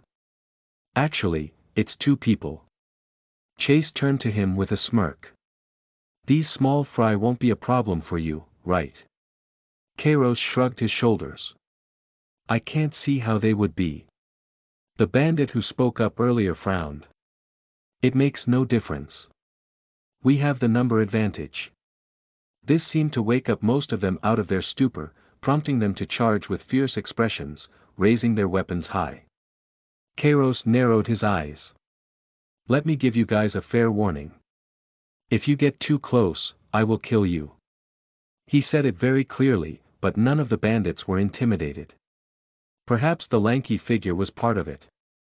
However, Kairos didn't really care if they did back off or not. He just said that so Nicole and the others would be less shocked by him killing people. Though Nicole did kill 2 people earlier, she was also in an unstable state, so it wasn't too hard to accept. That wasn't the case for Kairos. Once the bandits got within 5 meters, Kairos pulled the fire axe off his shoulder and began walking forwards. The bandits were not afraid. In fact, some of them even had confident smirks on their faces. "Get out of the way, kid. This is your last warning." Kairos raised an eyebrow. "I think you misunderstood." At that moment, 3 of the bandits swung the weapons at various angles towards him. However, like a leaf being blown in the wind, he slipped past all of them before appearing behind the bandits. "You see, I am the one warning you." The bandits began turning around. However, before one of them could do anything, a gleam flashed by. With a clear thwack, the man's head flew up into the air. Killed creature. 0.1 points awarded. It almost felt like cutting a thin tree, but with more blood. Kairos had truly killed a person for the first time in his life. However, he didn't feel anything special. Though he always expected it to be this way for a while. The bandits cursed before swinging their weapons at him again. However, Kairos easily dodged out of the way once more. In reality, he didn't even need his future vision to pull off these feats. His 4 points in agility were already enough to completely overwhelm them. One of the bandits yelled. "Surround him." Though a little disorganized, the bandits were able to quickly surround him, making a circle of 15 people. Then slowly got closer to him. "Drop your weapon right now." Kairos rolled his eyes. "Did you guys really think you could get around me if I didn't let you?" A few of the bandits opened their mouths to speak, but before they could, Kairos' figure moved, nearly becoming a blur. He dashed towards an arbitrary side of the circle before swinging his fire axe. Killed creature. 0.1 points awarded. Killed creature. 0.1 points awarded. In just a moment, 2 heads shot out into the air, spraying blood all around. Their respective bodies were pushed aside by Kairos, letting him break out of the encirclement. The bandits were now clearly afraid. How is he so fast? We can't touch him. Quickly, get the other as a hostage. One of the bandits pointed towards Chase, wanting to capture him. The man in question simply put the bow onto his back before raising his fists. Hey, hey. Just because I'm not using my bow, doesn't mean I'm a damsel in distress. The eyes of the bandits became a little bloodshot as the nearby ones charged towards Chase. They seemed to be panicking greatly over the death of their teammates and were getting desperate. Two of them raised their bats before swinging them at Chase's kneecap and stomach. Yet, the person in question simply took a couple steps backwards, dodging it. While the two were still recovering from their swing, he suddenly charged in, getting up right next to the both of them. Chase had pulled his arm back before giving one of the bandits a brutal uppercut. The bandit had no time to react before he suddenly found himself in the air with his head thrown back. He let go of his weapon, letting it land against the floor, while the bandit himself landed on the ground headfirst with a frightening crack. And died. The other bandit next to Chase attempted to swing at him with his bat, but before he could do so, Chase used one hand to grab onto the man's head and the other onto his chin. Then, Chase twisted it, causing a series of snapping sounds to ring out. As he did this, a mocking smile was plastered across his face. I've killed wild deer with my bare hands before and they put up a far better fight than you. The bandits that were charging towards Chase suddenly stopped in their tracks, too afraid to go any further. However, that wasn't their only concern. It seemed like they had forgotten about the other person they were afraid of earlier. Suddenly, a bandit's head flew up into the air. Killed creature. 0.1 points awarded. Kairos was a little stupefied that all of the bandits turned their backs on him before dashing towards Chase. He ended up just staring at their turned backs for a moment, questioning their intelligence. But at the end of the day, Kairos gave a warning, and they didn't heed it. As such, he was going to act. And so, another two heads flew up into the air, spraying blood everywhere. Killed creature. 0.1 points awarded. Killed creature. 0.1 points awarded. The bandits looked behind them to see Kairos giving them a dead stare while covered in blood. They then turned the other way to see Chase with a mocking smile, still holding onto a body with the head turned the wrong way. The bandits seemed to break down. We have to take care of the kid now. No. We need to get the guy without a weapon and use him as a hostage. I'm running away. They were completely disorganized. Two of them ran towards Kairos, obviously with no clear plan in mind. 5 of them ran towards Chase. Earlier, someone declared to take him as a hostage, but these 5 fully intended on killing him if they could. Their minds were simply too frazzled. Kairos simply sighed. He dodged the flimsy strikes of the bandits before beheading one. Killed creature. 0.1 points awarded. As for the last bandit, he had completely lost the will to fight. He collapsed onto the ground, shivering. Don't kill me. Kairos tilted his head to the side. I warned you, didn't I? Before the bandit could say another word, a cold gleam flashed by.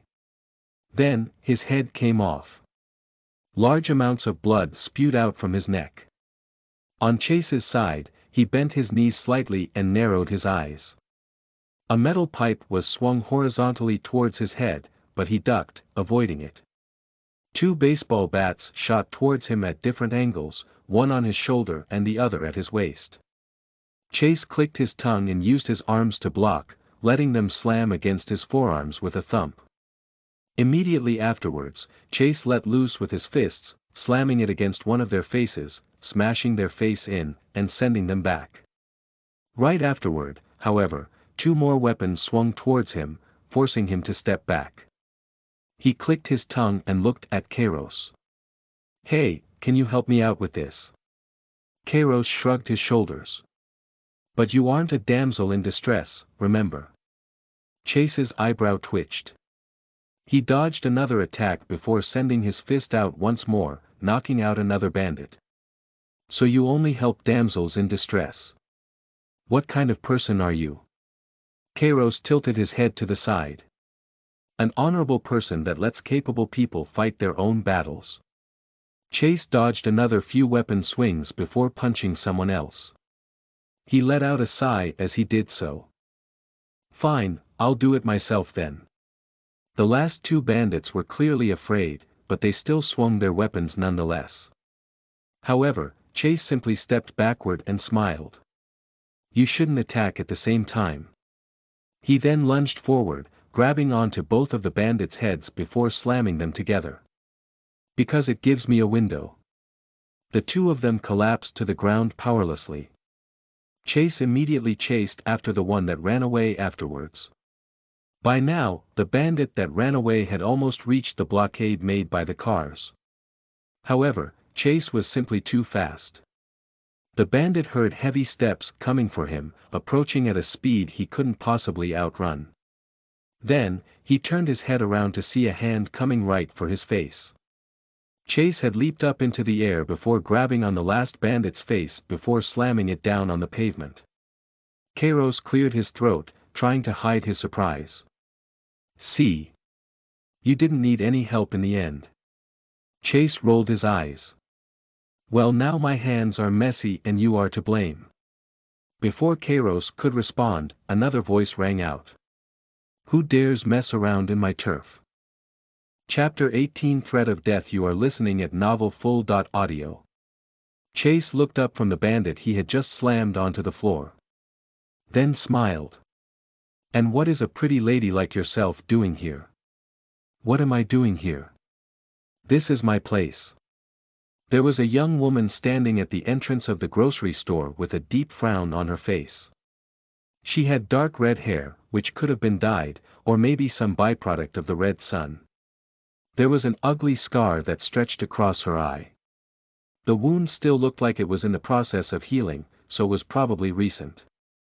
Covering the eye that had been slashed through was a black eye patch. She had a relatively slim figure, but nothing too different from average. However, the most notable thing about her was the blood-red katana she held in her hand. She looked around, seeing all of the corpses and decapitated heads. It seems you all have made yourself at home. Kairos shrugged his shoulders. It seems you are a wannabe pirate trying to sail the seven seas. The corner of the lady's mouth twitched. You all have some nerve. She began walking up. From behind, another 10 bandits began walking out of the grocery store right behind her. Most of them froze once they saw all the bodies outside, but kept walking forwards once they noticed the lady in front did. As for Chase, he smirked as he pulled the bow off of his back. Now don't be unreasonable, little flower. It's just business, as one of my friends would say. The lady tilted her head to the side and began smiling as she looked at Chase. You're the type that pisses me off the most. She continued walking up. On the other hand, Chase began backing up as a mana arrow formed on his bow. You're not the first or last person that's going to say that. The lady looked around. There seem to be 8 of you. She narrowed her eyes. And you have been able to kill so many of my men. Chase continued to back up, while Kairos got next to Chase. The lady then smirked.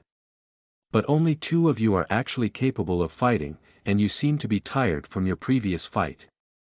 The woman and her 2 kids from earlier were currently cowering in fear, with the kids hiding behind the trembling mother. As for Nicole and her parents, they froze in place like a deer in headlights. It seemed that they still weren't used to gore. At least not when there were several heads rolling across the ground with their eyes wide open. Chase laughed. You need so much just to convince yourself that you have a chance. Kairos smiled. Seems like someone scared. Despite their taunts, the lady was still smiling. She began to walk a little faster. Ha! You must be talking about yourself. Kairos whispered to Chase. Hey, I don't think I can hold all of them off. Chase kept the smile on his face as he whispered back. We just need to kill the leader, then the rest will be unable to pose a threat. Kairos sighed. All right. He then took off his backpack and set down his glasses. As though that was a signal, the lady dashed forth, pulling back her katana. Chase slowly backed off as the mana arrow in his bow formed. Kairos kept his position and stared at the lady with wide eyes, not daring to blink. Once they were only a meter apart, the katana shot through the air with a strange trajectory. Kairos almost missed it, but was able to twist the axe to block the blade with the handle. However, with his future vision, he saw that the katana would cut straight through it. Knowing that would essentially mean death, he strained his muscles to spin the axe blade. A loud metallic bang rang out. Their blades collided against each other loudly, both going undamaged. The lady immediately disengaged, getting out of range. As for Kairos, he similarly backed off. However, there was also cold sweat on his back. This person was very much so different from the others. It was probably how she gathered all of those people to work underneath her. The 15 bandits were getting closer, but before they approached, the lady lunged forth once more. Her katana weaved through the air smoothly, but erratically. It was as though the katana had become some strange combination of a snake and a fish swimming through the water. Kairos was able to just barely block with his 4 points in agility as his future vision. Another blaring metallic crash ran out. Their weapons collided once more, but the lady decided to continue with her assault, attempting to overwhelm Kairos. Her blade twisted through the air once again. Kairos furrowed his brows, but just barely blocked it again. That was when the katana suddenly shot towards his abdomen like a spear. Kairos' eyes got a little bloodshot as he twisted the fire axe so that the flat metallic part would defend him. With a loud metallic bang, the katana landed against the axe head which slammed against his stomach. The lady then backed off, as did Kairos. And now, the rest of the bandits had gotten closer. Kairos could only barely defend against the lady. The only chance he had for attacking was if he gave up defense entirely and swung his axe. However, Kairos would definitely take a really bad hit for that, while he wouldn't know if his attack would land. As for Chase, he had one eye closed, watching the entire time. But there was no good opportunity to shoot. As such, he kept holding on to the arrow. Realistically, the best opportunity was when the lady charged in on her own. However, Kairos wasn't able to take advantage of it. A bitter smile formed on his face as the bandits began encircling him. However, right as he was about to go for a desperate move, a set of footsteps approached from behind. Kairos turned to the sound with a bit of confusion, as he could tell they weren't coming from Chase's direction. And he saw Nicole, who had the red watch on her wrist along with a metal bat and a wooden bat in her hand. Her eyes were clearly bloodshot while her breathing was heavy. However, it seemed like she had control over her emotions for now. Chase raised an eyebrow and muttered to himself when he saw this. It appears she is more than just a ball of cotton. Kairos blinked a few times. You okay? Nicole nodded. I think so. At that moment, the lady shot forth, trying to swing at Kairos once more, but it was blocked. The rest of the bandits closed in as well, but Nicole smashed one of their heads into pieces with her wooden bat. The lady saw this as an opportunity and shifted targets to try and stab Nicole. However, Nicole was able to block it with her metal bat. Though her agility was relatively low, the red watch and also the fact she could use any part of the bat to block it let her do so. However, the katana did lodge itself halfway through the bat. Kairos wasn't just going to stand by. Despite the fact a few of the bandits were in the process of attacking him, he swung his fire axe at the lady horizontally. Unfortunately, he underestimated how agile that woman really was, as she withdrew her katana and bent backwards, dodging it entirely. It was too late to stop committing to his attack. A bat slammed against Kairos' side while a metal pipe hit his shoulder. He cursed internally as he whipped his fire axe towards one of the bandits' heads, decapitating them. Killed creature. 0.1 points awarded. As for Nicole, she dodged several of the bandits' attacks before slamming her wooden bat against their heads, exploding it once more. The crack on the wooden bat expanded a little further, but was still fine. Using her other bat, she promptly gave an uppercut with it, making their skull pop off of their spine. The metal bat bent pretty badly but was still more or less in one piece. At the same time, the lady decided to try and attack Kairos once more, lunging forth with her katana. A bandit attacked alongside her, swinging their metal pipe towards his head. Kairos grit his teeth as he moved his head out of the way and moved his fire axe to block the katana. Unfortunately, the bat still ended up hitting his shoulder, bruising him further. Kairos cursed internally as he swept out with his foot. The lady easily backed off and dodged it, but the bandit next to her tripped and fell, landing onto the pavement with his head. Killed creature. 0.1 points awarded. The lady continued trying to land attacks on Kairos, using tricky strikes one after another. However, with Kairos' future vision, he could tell when each of them were coming and accurately block them with the head of his fire axe. By now, several scrapes had formed on it, but it was still holding on strong. The lady wasn't necessarily strong. However, she was extremely agile. Nonetheless, Kairos was also fairly agile, thus they were essentially stuck in a stalemate. During that time, Nicole let out a frenzied yell as she charged straight through the bandits, swinging her weapons recklessly towards them. She ended up taking a few hits, bruising her body. However, she was essentially unstoppable anyway, smashing skulls one after another. The wooden bat continued to crack further, until it split vertically. Nonetheless, Nicole kept using it. However, the top broke off soon after. As for the metal bat, she swung with it despite its deformity, causing it to bend one way, then bend back over and over. When she finally came across the last bandit, she slammed with all her might, exploding their skull, but also breaking the metal bat entirely. Nicole then shifted her gaze towards the lady, who she was currently behind. After picking up one of the metal pipes that the bandits left on the floor, she ran towards her recklessly, with no intention of slowing down. It looked rather promising. All the bandits were now dead. As for Kairos, while he was bruised, it didn't affect his combat ability, thus keeping himself alive against the lady's assault. There was even Chase, who still had the bow pulled back.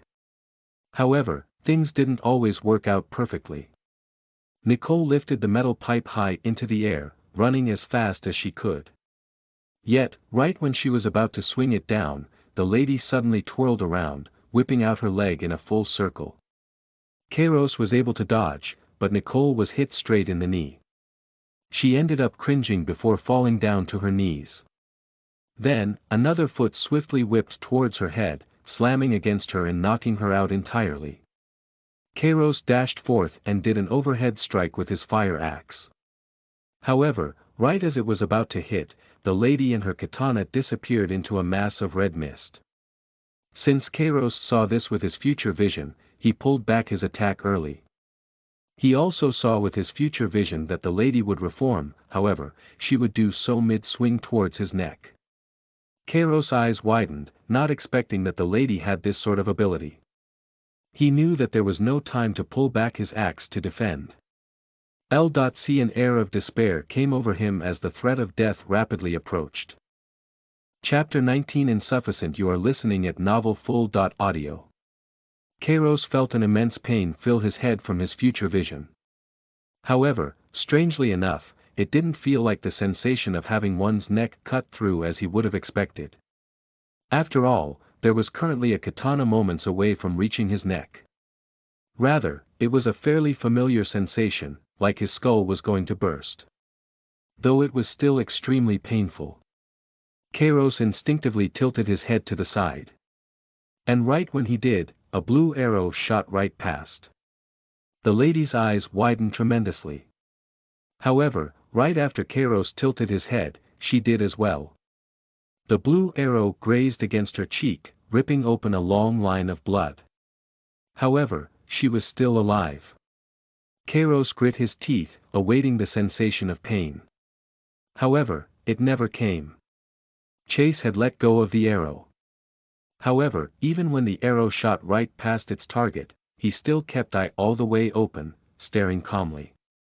A deep frown was on his face as blue veins began bulging out from his skin. The blue arrow that had shot past suddenly reversed its direction, shooting straight towards the lady's head. There should have been no way for her to know. But she stopped her attack and brought the katana behind her head. An ear-piercing bang rang out. The mana arrow crashed against the katana hard. That much was clear from the blood now seeping from the lady's hand. However, she was still standing. Kairos was shocked by the turn of events. However, he already saw it happen a second in the future, so he was only stunned for a short moment. Kairos' eyes had become bloodshot as he desperately tried to take advantage of this opportunity, mercilessly swinging his fire axe towards her skull. Another clash rang out. The lady was able to defend against it, but she quickly backed up with a fearful expression. "I give up. I give up, so stop attacking. You can have whatever you want from the damn grocery store." Chase immediately spoke up. It is only natural to spare such a pretty little flower." Kairos turned back to look at Chase with a little bit of incredulity. He opened his mouth to chastise him, but suddenly stopped. Chase was holding onto the bough with a confident smile. However, there was something slightly off about him. Though it was extremely hard to tell, the hands holding onto the bough were trembling slightly. The only reason Kairos could even tell was because of the contrast between the images of his future vision and the current one. From what he could tell, Chase couldn't shoot any more arrows. Given that Nicole had been knocked out as well, he was on his own. Kairos slowly turned around back to look at the lady. She definitely seemed afraid. However, her hand was still tightly wrapped around the hilt of the katana. Although he could be fairly confident in taking down this woman now, he was also fairly confident that his body would be heavily injured from her death throes. And so, he took a deep breath and accepted that this was the best-case scenario. "If you surrender, drop your katana." The lady furrowed her brows. "Okay." However, instead of dropping it, she continued to walk backwards. Kairos furrowed his brows. "What are you doing?" The lady kept her eyes trained forwards. "Getting another weapon." Kairos raised an eyebrow. "Is this how you surrender?" The lady clicked her tongue. "You have to at least give me a weapon to defend myself in the case you attack me anyway." The corner of Kairos' lip twitched. "All right." With that, the lady eventually picked up a metal pipe from the floor and dropped her katana. Kairos stared right at her. "Kick the katana over." After a second of hesitation, the lady kicked the katana over as instructed. It slid across the ground with a scraping sound, eventually slowing down right next to his feet. Kairos promptly picked it up and stowed it away as the burning sensation came from his hands. Chase lowered the bough he was holding with a calm smile. "Now go on, pretty flower. We will take care of your store well." The lady slowly walked backwards. However, she suddenly lunged towards Nicole's unconscious body, hoisting her up with one hand and raising the metal pipe with the other. Harold took a step forward. "Hey! Stop it!" Kairos narrowed his eyes. "What are you doing?" The lady's breathing was unsteady. "Look, the deal stands, but I need insurance. You can have her back after I leave." Kairos furrowed his brows. "You can't just leave now." The lady grit her teeth. "And then get shot in the back with one of those arrows." The corner of Kairos' lip twitched. "So when are you going to let her go?" The lady blinked a few times. "When I feel safe." Kairos sighed. "If my friend here puts down his bow, would you feel safe?" The lady opened her mouth, but quickly closed it right after, thinking to herself. "No." Kairos' eyebrow twitched. He took a deep breath. "Then what is required for you to feel at home, princess?" The lady took several deep breaths. I don't know. I've never been in this kind of position." Chase rubbed his chin. "What if we trade hostages?" We give you someone else and you release the girl. Kairos furrowed his brows and turned to look at him. What exactly are you trying to do? Chase raised up his hands as though trying to show he was innocent. Just offering a suggestion. Kairos felt like Chase was trying to get rid of either Harold or Sydney, and it was relatively understandable. After all, they hadn't contributed to the fight. However, Kairos was also unsure if that was truly his objective. In the end, he just dropped the subject. Kairos looked at the lady with a little bit of frustration. Look, we aren't going to get anywhere if you just continue holding on to her, alright? She grit her teeth and began sweating. It seemed like she was getting quite desperate for whatever reason. Suddenly, her eyes lit up, almost like she had been enlightened. What if we become allies? Kairos blinked a few times. Ha! The lady cleared her throat. There is no true enmity with us, right? We both just wanted the food from the grocery store, that's all.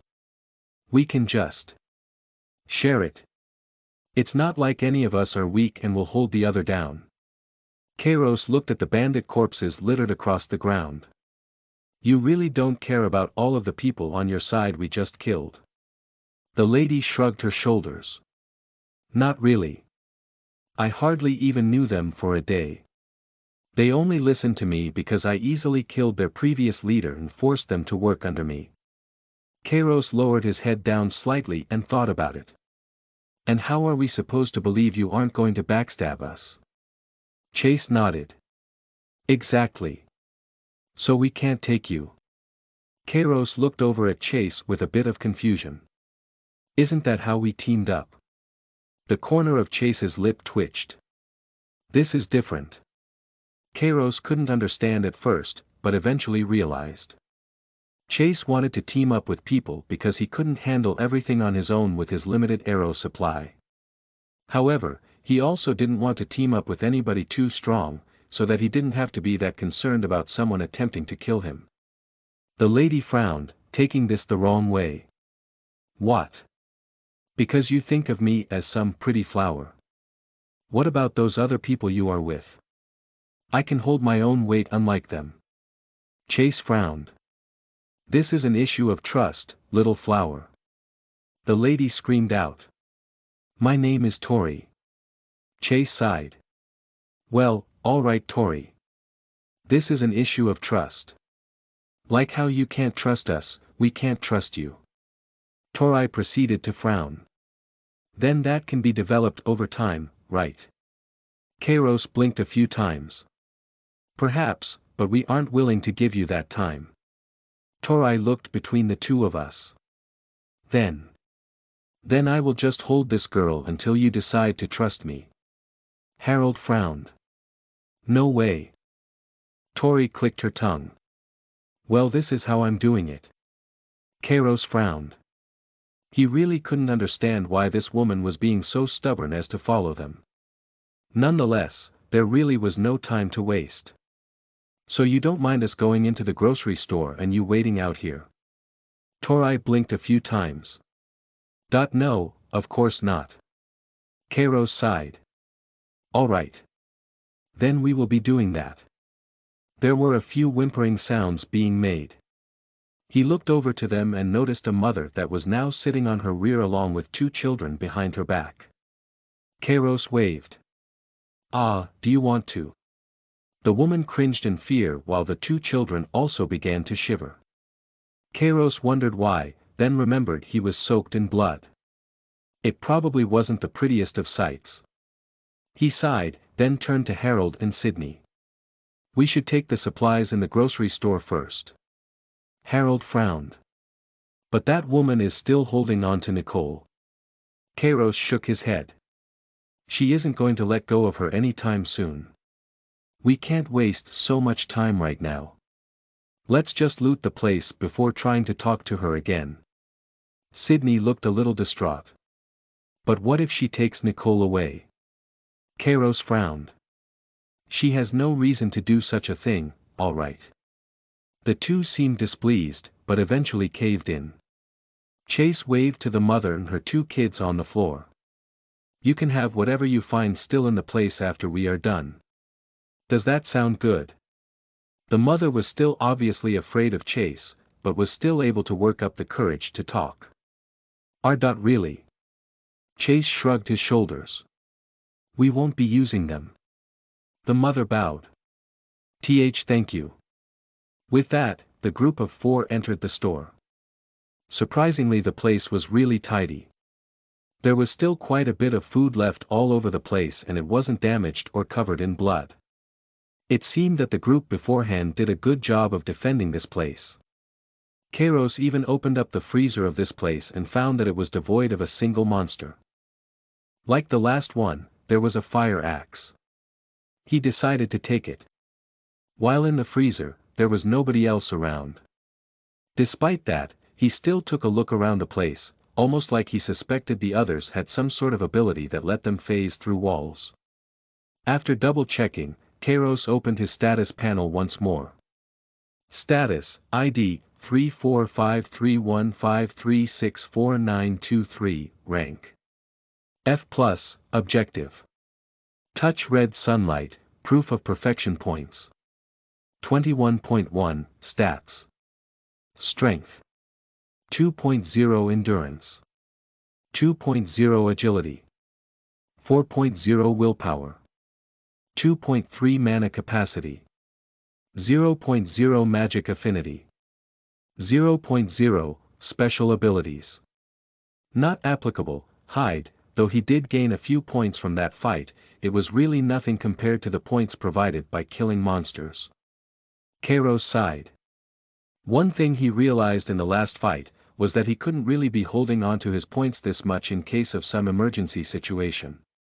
However, he also couldn't be spending too much, as he might starve to death. Considering the amount of food in here, it was a good opportunity to increase his stats and have the food ready to not suffer consequences from his decision. Strength 2.0. 4.0 points 21.1. 19.1, Endurance 2.0. 4.0 points 19.1. 17.1, Agility 4.0. 4.9 points 17.1. 16.2, Kairos valued agility, especially because of that last fight. As such, he intended on increasing this stat the most. However, once he wanted to push it past 5, the option to increase it suddenly grayed out. Insufficient evolution rank. Chapter 20 Basement. You are listening at Novel Full.audio. Kairos' eyebrow twitched. Currently, his body was letting out strong waves of heat. However, it was a little comforting because of the coldness in the freezer. Kairos massaged his temple with the tip of his finger. Rank limitations, huh? He originally thought that spending all these points wouldn't be a big issue. That he could just increase his strength whenever he felt like it. However, it turns out that his rank wasn't enough. Increasing his rank would mean that he would longer get extra points from challenge kills. However, it would obviously increase his strength. Though the only problem was that Kairos did not know how to increase his rank. Well, actually he was pretty sure it was related to the red sun. After all, the monsters that had been exposed to the red sun were considered a rank higher than him. However, Kairos really didn't want anything to do with that. There had to be some other way, right? Kairos shook his head, then figured he might as well increase his willpower while he was here. Willpower 2.3. 4.0.16.2. 14.5, he felt a strong heat emanate from his mind before gradually disappearing. Once the place was beginning to feel a little cold, Kairos left. Pretty much immediately, he began tearing open the various packages within the store and began eating whatever. So long as it didn't require any preparation to be edible, Kairos would just eat it. After a while, packaging littered the floor below him, but there was no longer the feeling of gnawing hunger. Kairos looked over to his old wound, the gash he received from the monster before. It had essentially healed completely, only leaving a thin red line where it once was. He remembered it was still relatively bad before this. Kairos thought about it and realized that increasing his endurance could be a pseudo way of healing. It definitely wasn't the best option, but it could come in handy during emergency situations. Eventually, Chase walked over, then looked at all the wrappings scattered across the floor. You really, let yourself go. Kairos sighed. A little bit, I guess.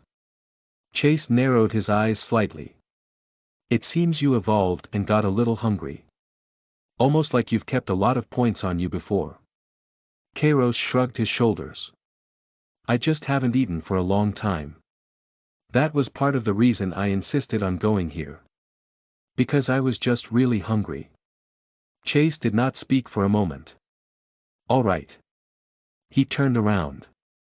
Anyways, I have also eaten a little bit and it seems the others have packed up a bit. It seems you all have no plans of staying here.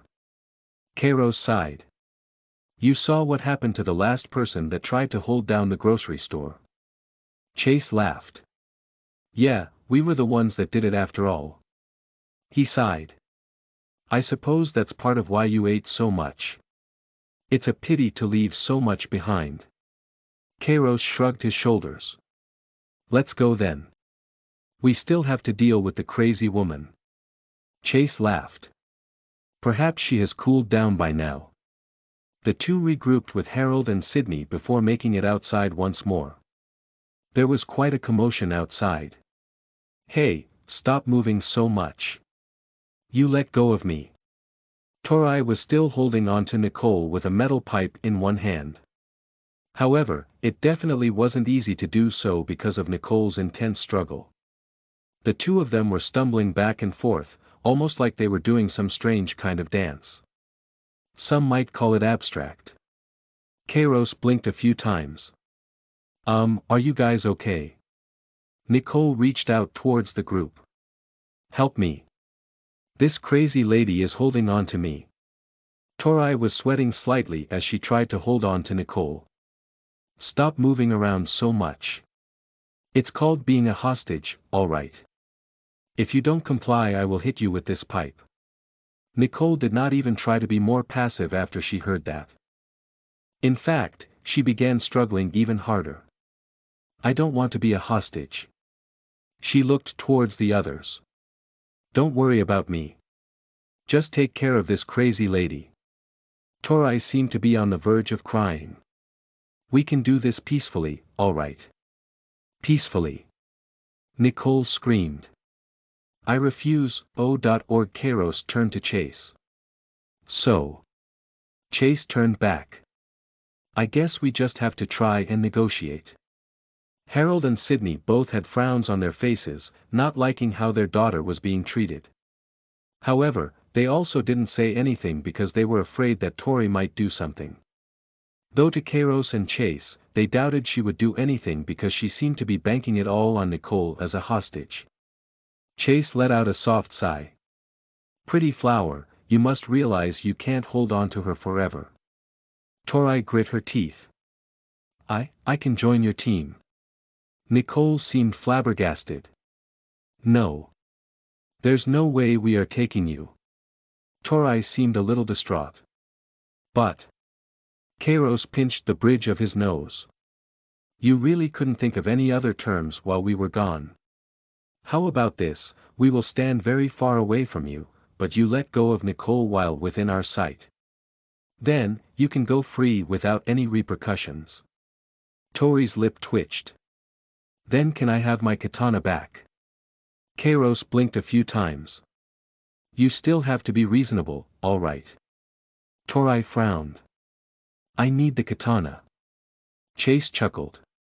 And why do you wish for the katana so badly? Tori did not speak for a few seconds like she was struggling internally. That I just want it, okay. Kairos raised an eyebrow. Can you not survive without it? Tori clicked her tongue. I can live without it, but it just means a lot to me.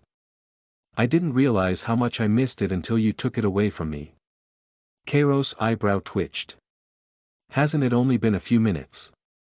Tori's eyes were slightly bloodshot. They were a long few minutes to me. Kairos took a deep breath. He was pretty sure Tori wasn't lying, and if she was, then she was a good liar. But at that point it was better to not drop the katana in the first place and say that she needed it to survive for some reason. Kairos let out a soft sigh. Then how about we leave your katana far away from you, while we stand at the opposite end? And from there, you let Nicole go. Tori's mouth opened and closed. So. No teaming up. Kairos pinched the bridge of his nose. It seems pretty much everyone here doesn't want to be on the same team as you. Tori looked down and paused. Then, she suddenly perked up again. I know where something special is. Kairos blinked a few times. Something special. Tori nodded. I don't know exactly what it is, but it appears valuable and guarded well. It was actually the place I was planning on going to later, but never had the chance to. Chase narrowed his eyes. So you want us to take a gamble on it being valuable in exchange for accepting you as a teammate? Tori grit her teeth. It's not a gamble. The damn thing is definitely valuable, but I just don't know for what. Kairos sighed. So. You will lead us to it in exchange for teaming up. Why do you even want to team up so badly? Tori swallowed. There are some really powerful people. Kairos furrowed his brows. What do you mean? Even Nicole ended up settling down, wanting to hear this. Tori took a few shaky deep breaths in. I saw something tossing cars around. Kairos' eyes widened considerably. Although he believed that he was quite strong right now, he was definitely nowhere near strong enough to lift a car. Chase sucked in a cold breath. That sounds dangerous. Kairos turned to look at Harold and Sydney, who also seemed to be quite scared. He then turned back to Tori. I guess that is a good reason to team up. Especially if there is an enemy that is stronger by so much. Tori took a deep breath. So you agree? Kairos looked at the others. Most of them had slightly displeased expressions but seemed to think it was better to team up. He sighed. Sure, why not? Tori slowly let go of Nicole, who scampered away once she had the chance. Tori then coughed. Can I have my katana back? Kairos thought about it for a moment. Then nodded. With his recent stat increase, he was confident in being able to take her out even if she did, thus gave back the katana. Tori hastily accepted it and began stroking it like it was her child. Kairos coughed. Anyways, get your supplies and then lead us to that place. Time will not wait for us. Tori nodded. All right. She ran into the grocery store and as she passed by, Kairos snuck a look at her bloody wrists. They looked like they had healed already.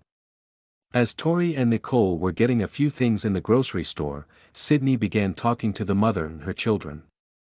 Do you want to join us? I'm sure it will be easier if we are all together. The woman seemed rather hesitant. Overhearing this, Kairos walked over. He did not want to take the woman. Of course, if you don't want to, you can also just stay in the grocery store. There should be plenty of food left over after we leave. The mother flinched and looked over to Sydney and Harold. Is it possible for me to join only you two? Harold furrowed his brows. Sorry, but no. I am not abandoning my daughter. The woman nodded hastily. I see. She looked towards her children. Then. I will just stay here at the store then. Sydney opened her mouth, but eventually closed it. She seemed to realize what would happen if the mother was left alone at the place, but decided not to say anything about it. The rest of the group got ready. And as such, with Tori leading the way, they left. As they walked past the side of the grocery store, they came across nearly 20 monsters all lying against the wall like soldiers in wait. The moment the group appeared, they all scampered away, running to behind another wall. Chase raised an eyebrow. They are acting just like vermin. Kairos furrowed his brows. Those monsters were waiting for us.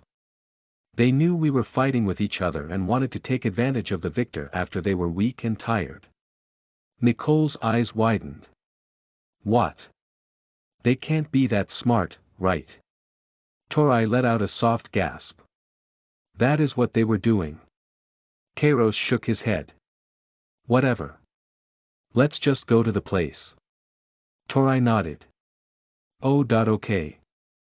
She led the group to a series of houses. Just some random place within the neighborhood that didn't seem special. Torai looked back and forth between the various houses. Not this one. Not this one either. Eventually, she came across a house with the front door bashed in, now laying on the ground. Ah, it's here. Kairos furrowed his brows, clearly distrusting this woman. And what exactly is so special about this place? Torai pointed at the house. The basement. Leads to an underground cave. There was this strange red thing when I was last there, but I was too afraid to fight the monsters guarding it at the time. Kairos let out a soft hum. All right. Lead the way. Torai nodded. She went into the house and led the group into the house and straight towards the door to the basement. After opening the door, Torai gasped. It's a little redder than I remembered.